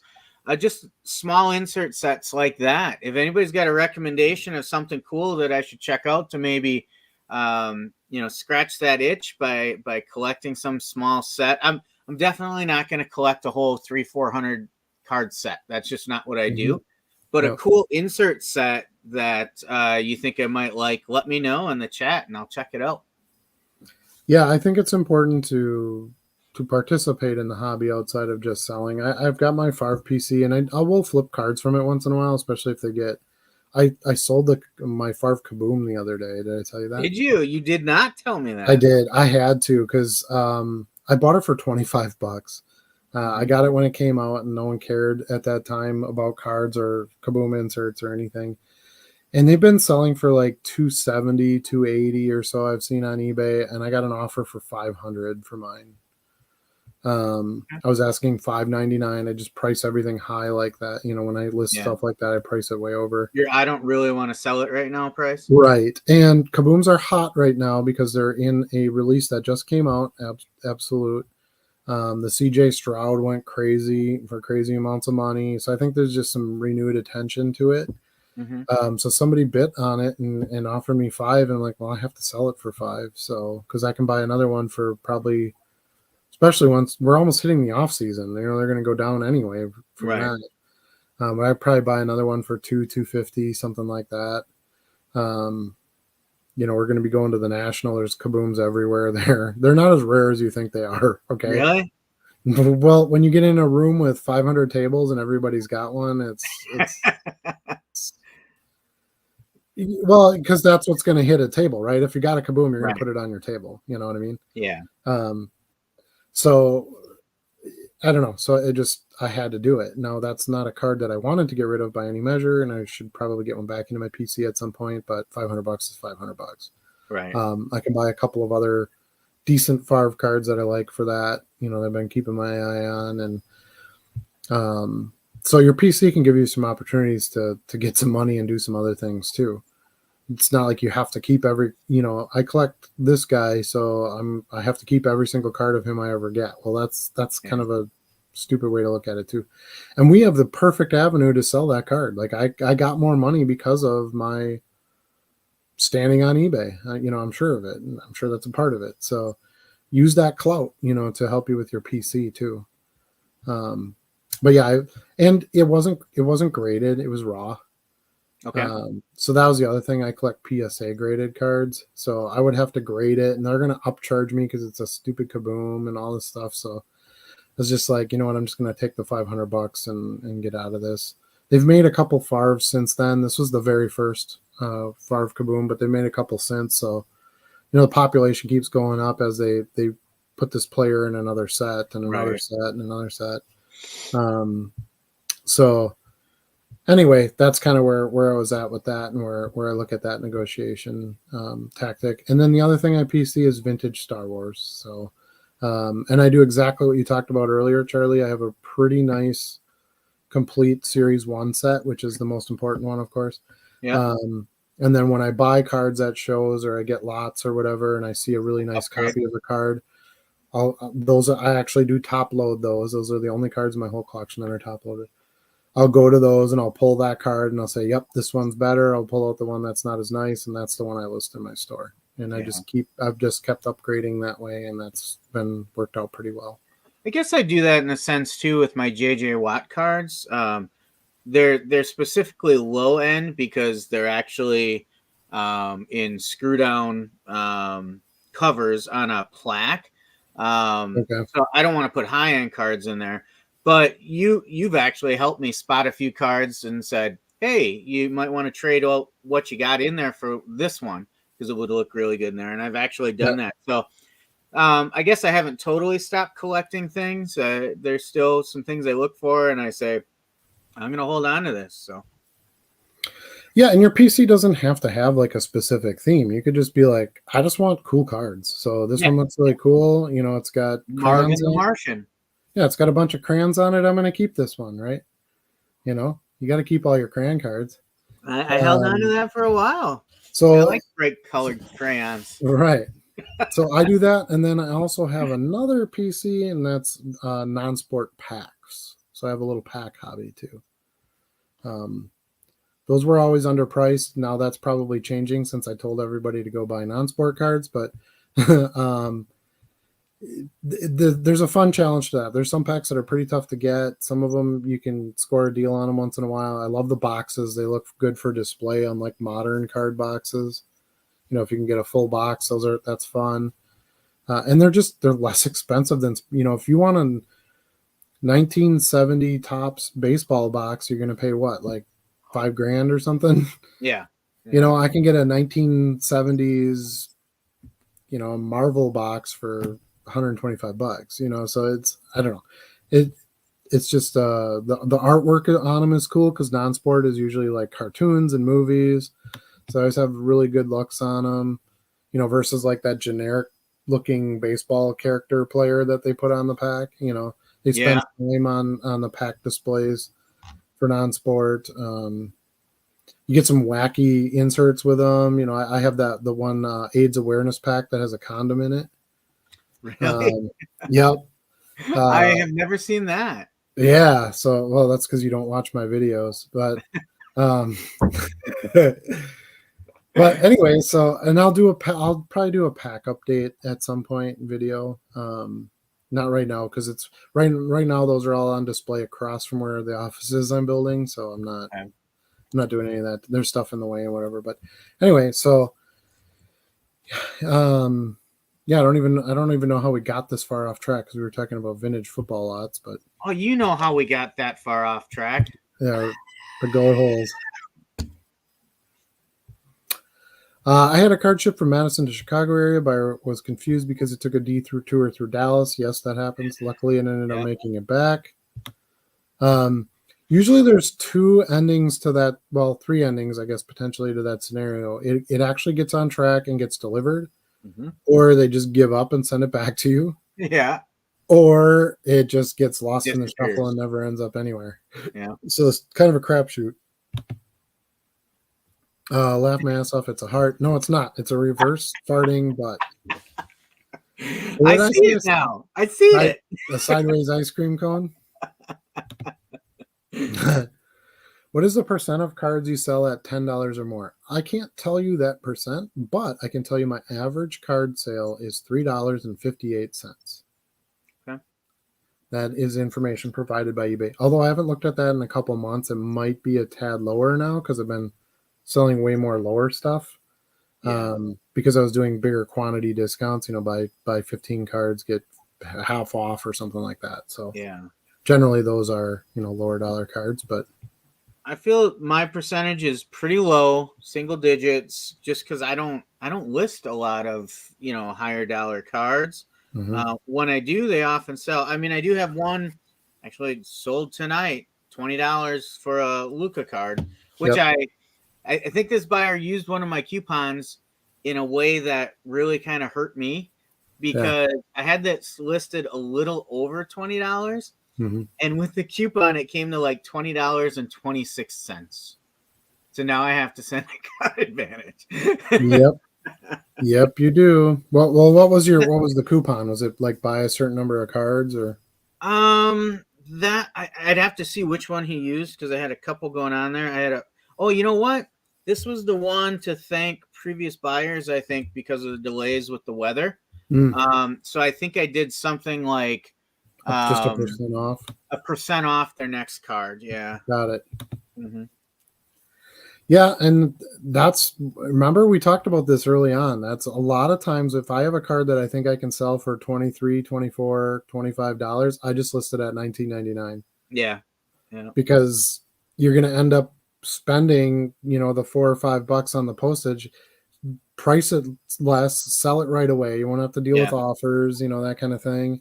Yeah. And you can sell it for the postage stamp. So something to think about when you get to that $19 level, $20 anytime level. I get in that 20 to 25 range, I have that same thought process. And I'm like, how confident am I that it's going to sell for asking price versus I'm going to take an offer that then, is making it not really effective. And sometimes it's smart to just think about what you spent on it, right? If you bought that Luka for $1, do you really need 25 out of it? Plus the extra shipping, or is 20 good, and you don't have to pay the shipping part, you know? So, Right. yeah. Yeah, there's a fine line in there somewhere. Dylan Mulvaney will be on the What's Up Really? commercial. Nice.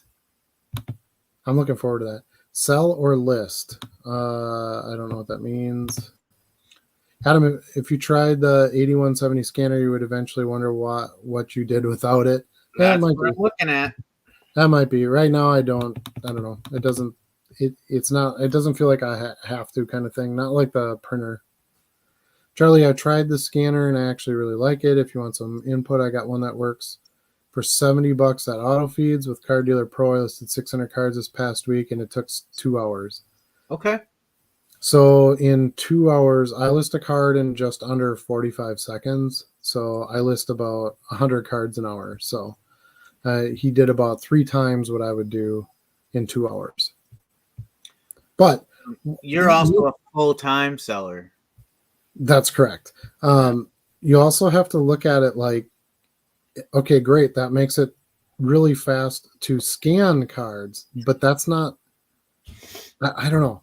So it was 2 hours with scanning and Card Dealer Pro and uploading them and reviewing them all to make sure they were correct. I don't know. It's maybe, but I have this feeling like if it's that easy, you know, if it gets to be too easy to scan and list cards, you might end up listing a bunch of stuff that you can't sell. Well, you still have to use market knowledge to know what it's. But if it's so easy, just throw a stack through there. You know, are you going to discern at all which ones you're scanning, which ones you aren't? Well, you should, because you're also you have your listing caps you got to think about and the value of each spot. Yeah. Exactly. Yeah, that's my point. And one of my early comments on, you know, trying to help people was be careful not to grow too fast. Okay, Yep. Great.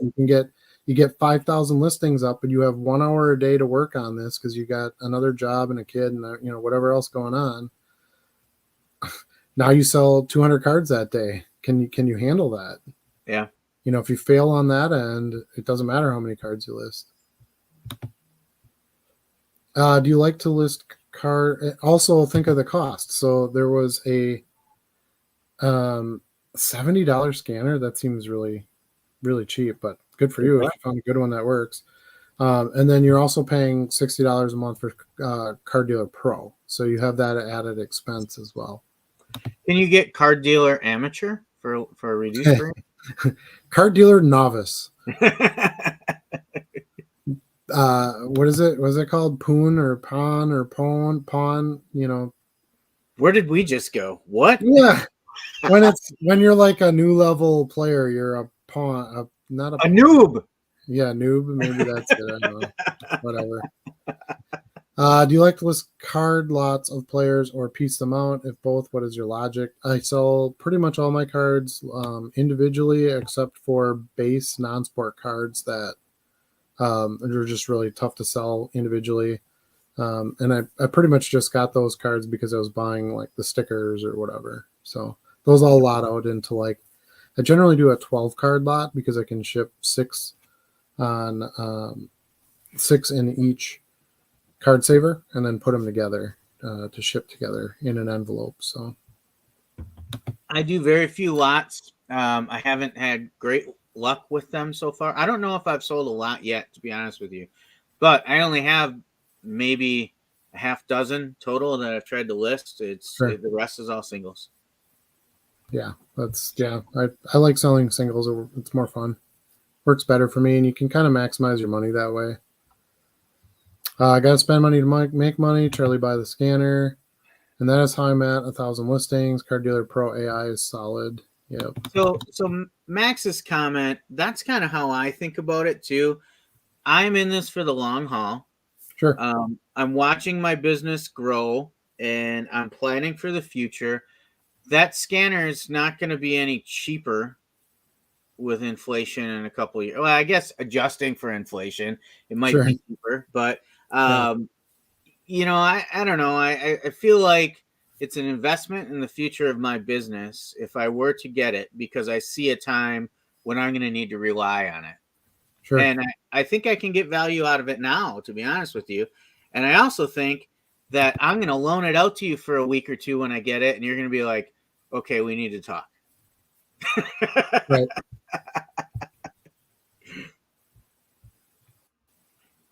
Alex says, is it bad to charge $1.12 for shipping ESE, but actually paying the 68 cents when shipping? I believe it is. It's a little not my misleading. favorite, Your yeah. customers might rate you poorly for that. So, it's really, it doesn't matter what I think. It would matter what your customers think. Yeah. So, and think about yourself. If you were the customer and you paid $1.12 and they sent it 68, I don't know why it would be 68 though. It would be 64. Unless you're doing like literally a stamp, because that's the actual stamp rate. But anyway. Yeah, we've talked about this before in our early days of the show too. I remember it has a number of negative impacts in what we do and for buyers as well. So when you're trying to comp things, that's going to skew some things. You got to, it's a little bit more to combine the shipping and the card costs together to get what we're really doing. If you're a buyer, it screws up your sorts.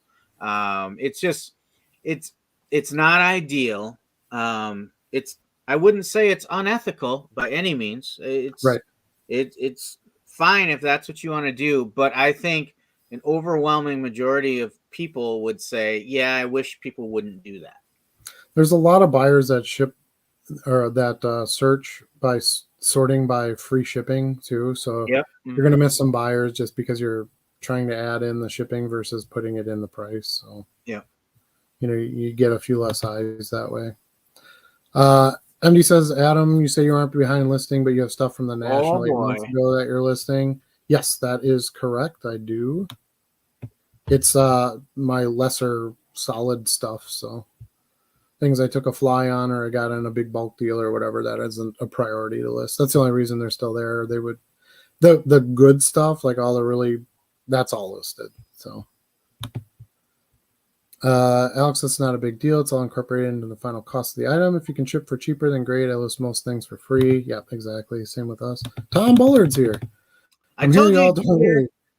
Just back to a day job, so listening while grinding away in the background. I'll be sure to stop in at least to say hi while I listen. Hi, chat. Hi, Charlie and Adam. Hey, look, the heart too. Dude, it's not a heart. It's a it's a sideways ice cream cone or a reverse fart. Okay. Fine production piggybacking on the scanner. Scanner is worth it if you are using it in conjunction with Car Dealer Pro or Chrono Card. Scanner alone won't make your listing faster. Yeah, that's exactly what I said earlier. Enjoy the quiet time while you can. Thanks for the Philip Rivers deal, Charlie. There you go. There's your buyer. Here it is right here. I'll get that sent out, packaged tonight. It'll be in the mail tomorrow for you. Nice. Weston says he agrees with fine production as far as like the scanner must have Car Dealer Pro. That's the other reason that I kind of want to hold off, because I don't really want to commit to $60 a month for a listing program.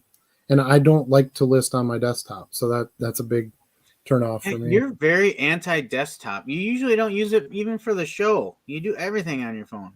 No, I have my desktop on the for the show tonight. There's been plenty of times when you didn't.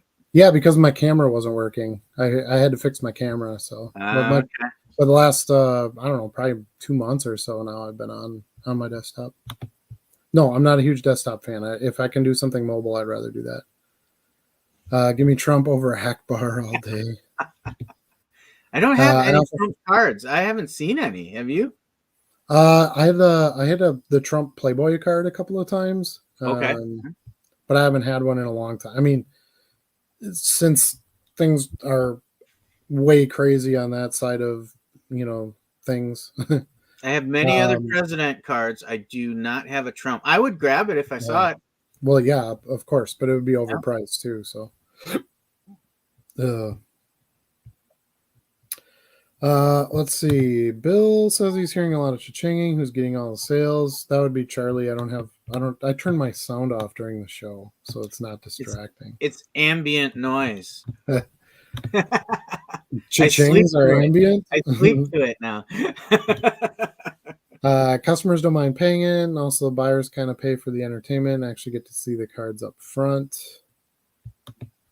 Whatnot was experimenting with an ESE program. That's what I heard, and I was kind of waiting for that.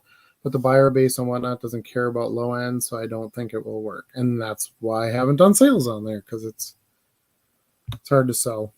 But you're gonna give it a try, right? Why not? Take a Or stack Whatnot. of cards. I'll take a stack of cards and throw them on there and see if it's any fun. I don't know. I'm also not like a live auctioneer type personality, so I don't really want to. I like just listing my cards and then going to bed. And You know who I would wake make a up good and I ship 'em. auctioneer? Huh? You know who would make a good auctioneer? Good old Vinny Van Goat. Hopefully, people speak goat. They will now. I think everybody in here speaks goat, so we're safe. That's right. That's right. Space 99 Yak has joined us. Welcome to the show. Just about to start selling cards on eBay. What's the printer called for the shipping labels? It is a thermal label printer. You want to get a 4x6, one that prints 4x6 labels, which is like postcard size, right? Yep.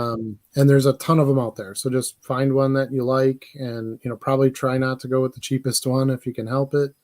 There's lots of different ones that sellers use.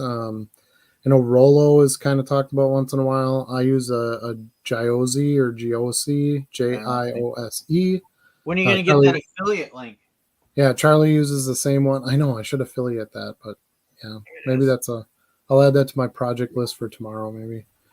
But it works really well. Mine's not Bluetooth or anything. It just connects right to my desktop, and I print from there. So yeah, this is the non-Bluetooth version as well.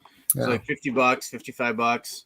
Yeah, for the costs are pretty cheap. Labels are about a penny a piece. You've got to watch for some deals on labels here and there. But generally you can get them around a penny a piece, so it's very affordable. They're stickers, so no, you don't have to use any tape, nothing like that. You simply close your envelope, put the sticker on it, and you're good to go. Very efficient and very cost effective. Wasn't even looking for cards there this weekend, but found a little box of 100 WWE Diva cards from 01-03 for under $10 at an antique shop. Yeah, I would buy those for sure. Yeah, that's a great buy. Yeah, I've bought a few Diva. I remember those Diva sets. I've bought some cards from them too. They do all right. Divas. But those early Diva sets are pretty awesome, Charlie. They're hard to find. Yeah. You don't see them very often. The women still outsell the men in all my listings. Yeah. Oh yeah. Same here. Freaking Mandy Rose doesn't even wrestle anymore, and she still sells. Sure. I did sell a and I forget his name. Anyway, I did sell one male wrestling card this week, so I was like, oh, goody. Now you're getting into my The Miz. Was it awesome? I don't know. I know, because you don't know wrestling. If no, you knew wrestling, you would know what I'm talking about. Yeah, I really don't care. I got a sale and I shipped it, so I was pretty happy with that. Weston uses an AOBO. I mean, they're all the same thing. It's like a China company just pumps these things out for different company names, and yeah. Try to hit that probably $50 target or so mark for a machine so that you get a decent quality one. I bought mine on Amazon too, so. Yep, go on there. Thermal label printer. Make sure it is one with Bluetooth so you can use it with your phone too. I think he's taking a jab at me there since I do everything on my phone. But honestly, that's what I would have bought. I did not buy my printer, full disclosure. One of my viewers bought it and sent it to me, and it was a non-Bluetooth one, and it works great, so I'm not going to replace it for Bluetooth. And I have a workstation, and I work from home, so it's fine to just have it plugged in. And I had an earlier one that was a nightmare, so I just bought the one that Adam had because I knew that one worked. So I didn't even really shop around for a second. I always feel like Bluetooth, it's better than it used to be, but it still has some weakness, and I didn't want it to like disconnect and reconnect and have problems with labels and stuff. I do so many a day that I feel like if I just wire it right to my computer, I've got the best shot at it. Yeah, always being able to get the label out that I need. There's an Appleton show Sunday. I will not be there. Sunday is the Super Bowl, so they're going to do a show on the Super Bowl. Is it really on Sunday? Yeah, That would be poor scheduling on their part, huh? it's kind of what I think. I won't be there. I have obligations this weekend. The game's what? 3 o'clock, 4 o'clock in the afternoon? Something No, like I that? think it's later than that. I think it's like Is it? 5 or something. Like There the you show stuff starts at like 3. Card show in the morning, Super Bowl in the evening. Yeah. Not for me this week. Think you just looked it up. I think he's referring to the printer. So good. Hopefully you found one. No problem with the investment. Saves on postage. You can print eBay standard envelopes versus normal. Saves you from crampy hands. Yeah, for sure. Crampy hands. Won a sweet lot of 170 wild card stripes, 5 to 100 for 2 cents per card in all. Yep, I would have bought that. I actually listed some wild card stripe cards today. Goodbye. I would have picked that up, Tom. Well done. Weston's shocked too. He says that was a good deal. 1984 passing leaders Dan Marino and Steve Bartkowski, a great steal. My opinion, since Marino rookie in style, Adam is mentioning. Yep. Where he's talking about where it's got Marino on it, but it's not a Marino card, right? Yeah. So you can kind of cheat and get a few extra bucks out of that because Yeah. people are going to sell it, not being a Marino card. I couldn't resist. Got a Super Bowl XXV and XXVI ticket stubs for my Bills PC and some auctions, so it was a good night. Better take picture or scan the cards. Well, that's my other kind of argument to that one. I like pictures over scanned cards. When I'm buying, I'd rather see photos.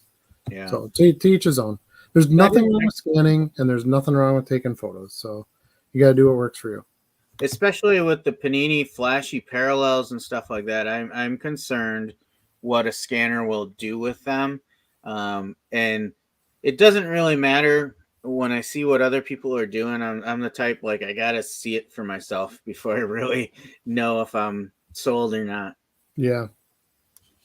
Well, and like I said, it is unlike the printer that's $50. A good scanner is if you're going to buy a new one, I know Weston got a pretty good deal on his, but yeah. But I don't think you're going to find that deal real often. And if we can get a scanner for $70, Charlie, I'm in. Yeah. I'll tell you that right now. So yeah. Tom's great point. We were just talking about paper-based cards. Scanner is great. Doesn't always do best with shiny cards. I'm just not a big fan of the scanner. It doesn't seem like it, unless you're going to use this was pointed out earlier, unless you're going to use Card Dealer Pro, I don't think it gives you much advantage because all it does is take pictures. You can take a picture yourself while you're listing. It's not that time consuming. Weston speaks for me. He says, Adam will tell you pictures, but I say it depends on what you have. If you had a bunch of commons, then auto scan is great. Foil cards and stuff, photos work better. Yeah. So you're still going to be splitting up your photos potentially. Hey, well, 1 Million Cubs has joined us. Welcome, Bo, to the show. Appreciate you. We'll have you on here next week, verbally and visually. So, get ready because it's a rabbit goat hole crazy ass show that we put on here. So, happy to have you. Ultraviolet baseball SP inserts are pretty cool, unique, but a bit pricey. Always really like the Youthquake inserts. Yeah, I like the Youthquake ones too.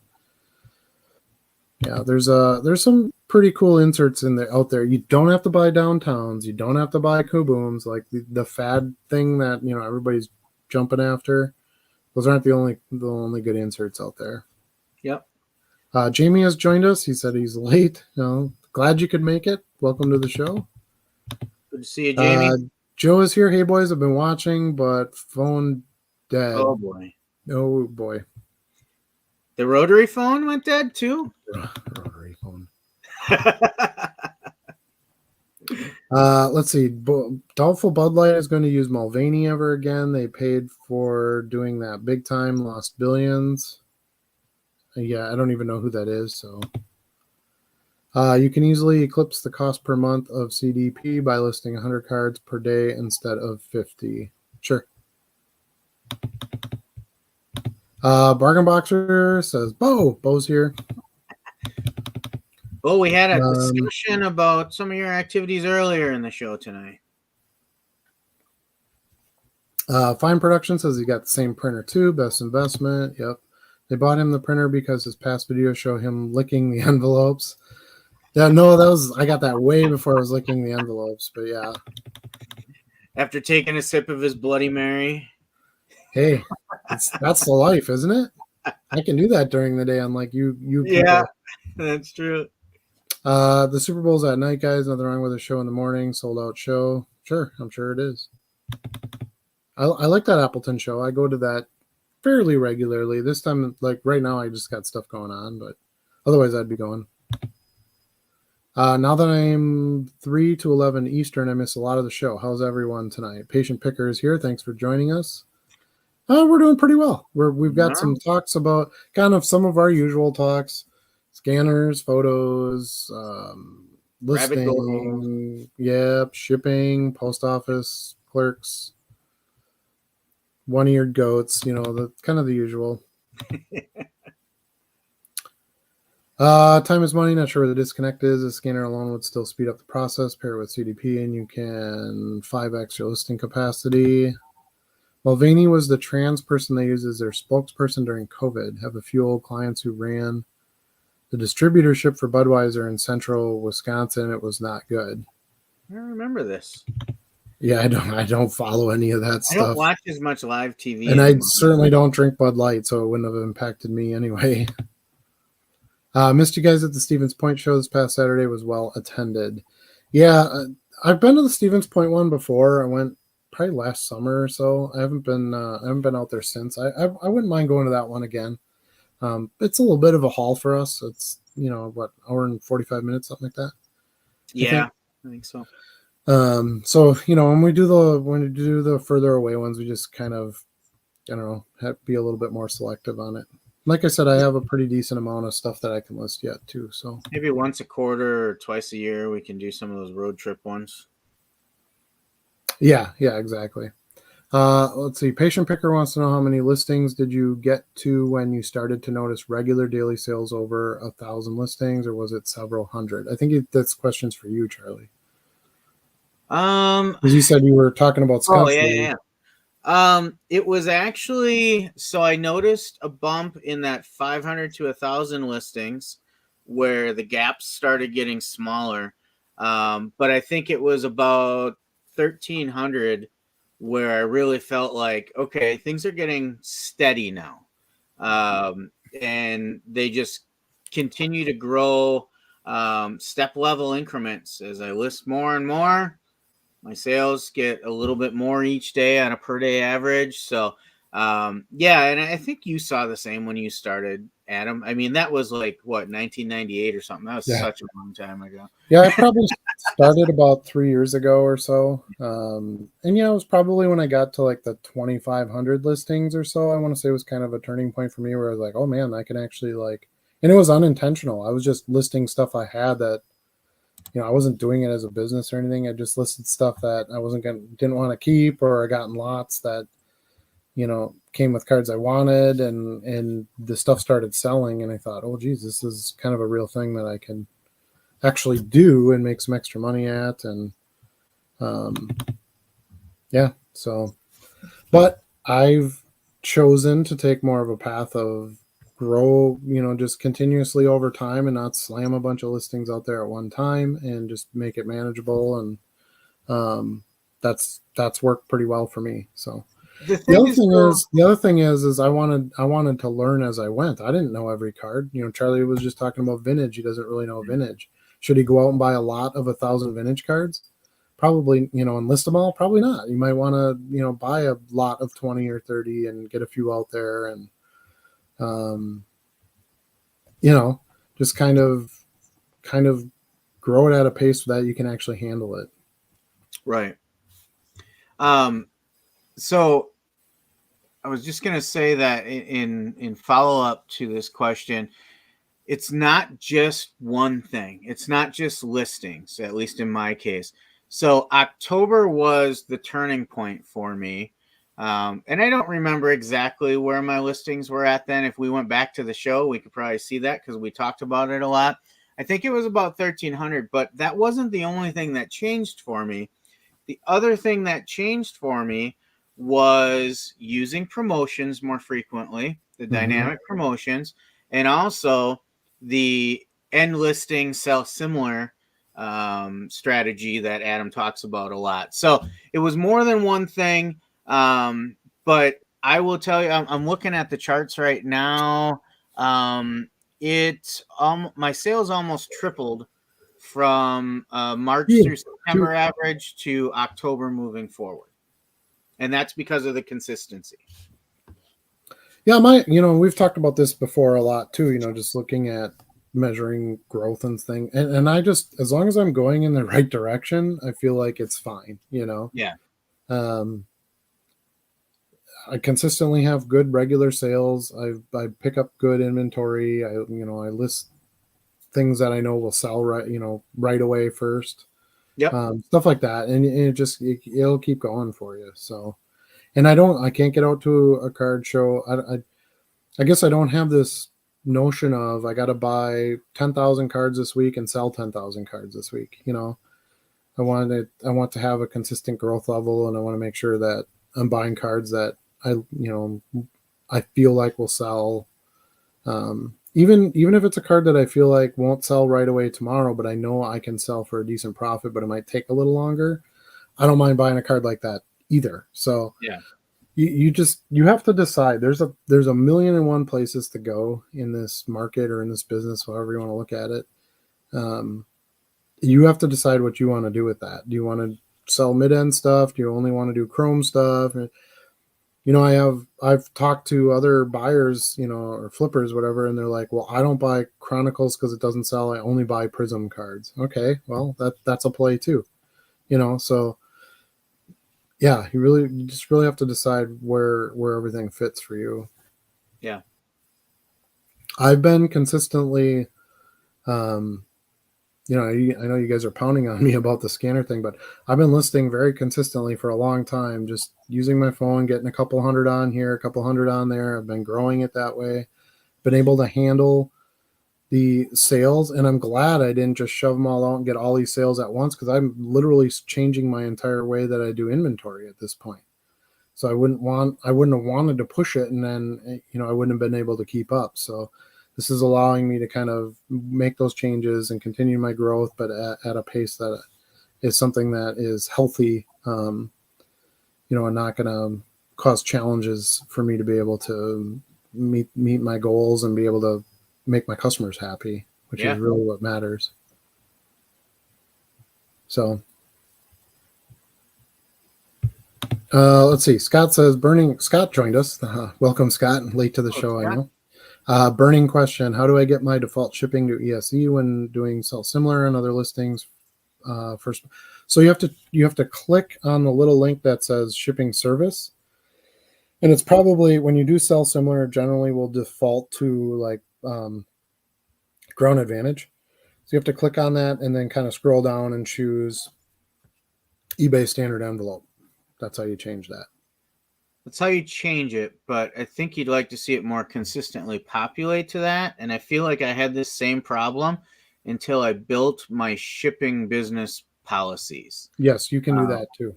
And once I did that, then it typically defaulted to whatever I used last. So the only time I have it now is if I flip something to Ground Advantage because it's a higher dollar or a bigger item. The next card, I'll have to flip it back. Next listing, I'll have to flip it back. But once it's there, it stays there all the time for me. It doesn't pull whatever I'm pulling from on somebody else's listing. Yeah, that's good to know. I didn't know that. So, yeah, good tip. Yeah, for me, it's not a big deal because I go in and I change the weight to 1 ounce. I change it to eBay standard envelope, and then I change it to seller pays, and then I hit list. So it's been pretty quick to do it that way too. But now, when you build your seller policy, do you choose 1 ounce and like all that too? No, I don't think you can put the weight in, from what I remember. And that's my pet peeve when I'm selling similar off other people's listings, because most people have 3 ounces and I want it at 1. So you even though you have the shipping policy, you still have to go in there and change it. Okay. Yeah, the weight I always Just have to. Not the service. Okay. Yeah. So there you go. There you have it. That's how you take care of that. The other thing that I do, I'm usually using sell similar off my own listing. So it's already got it's already got ESE, so I'm never really worried about it. So that's why I like to kind of pre-organize my cards I'm going to list and put the same brand together. So there's very little I have to change on each one, and that's a couple of the fields that stays the same on everyone. Yeah, and I like to sell similar off my own listing because it has my SKU in there then. So I make sure that I always have it in there and it's correct for that baggie I'm working on. And so, yeah, that would be my tip. You know, if it's a card you really don't know anything about and you need to get sell one like this from another seller or something, then that's fine. But that should kind of be the exception. You should be able to build off your own listings. Yeah. Plus, it'll help you consistently list your things similar so that it fits with your brand. You know, versus this guy types in all caps and this guy does. You know. Anyway. Yeah. So, like as an example, today I spent the whole day listing non-sport. What I would do this morning when I got ready for my day, and as Adam said, I do a lot of mobile stuff in between work and stuff like that.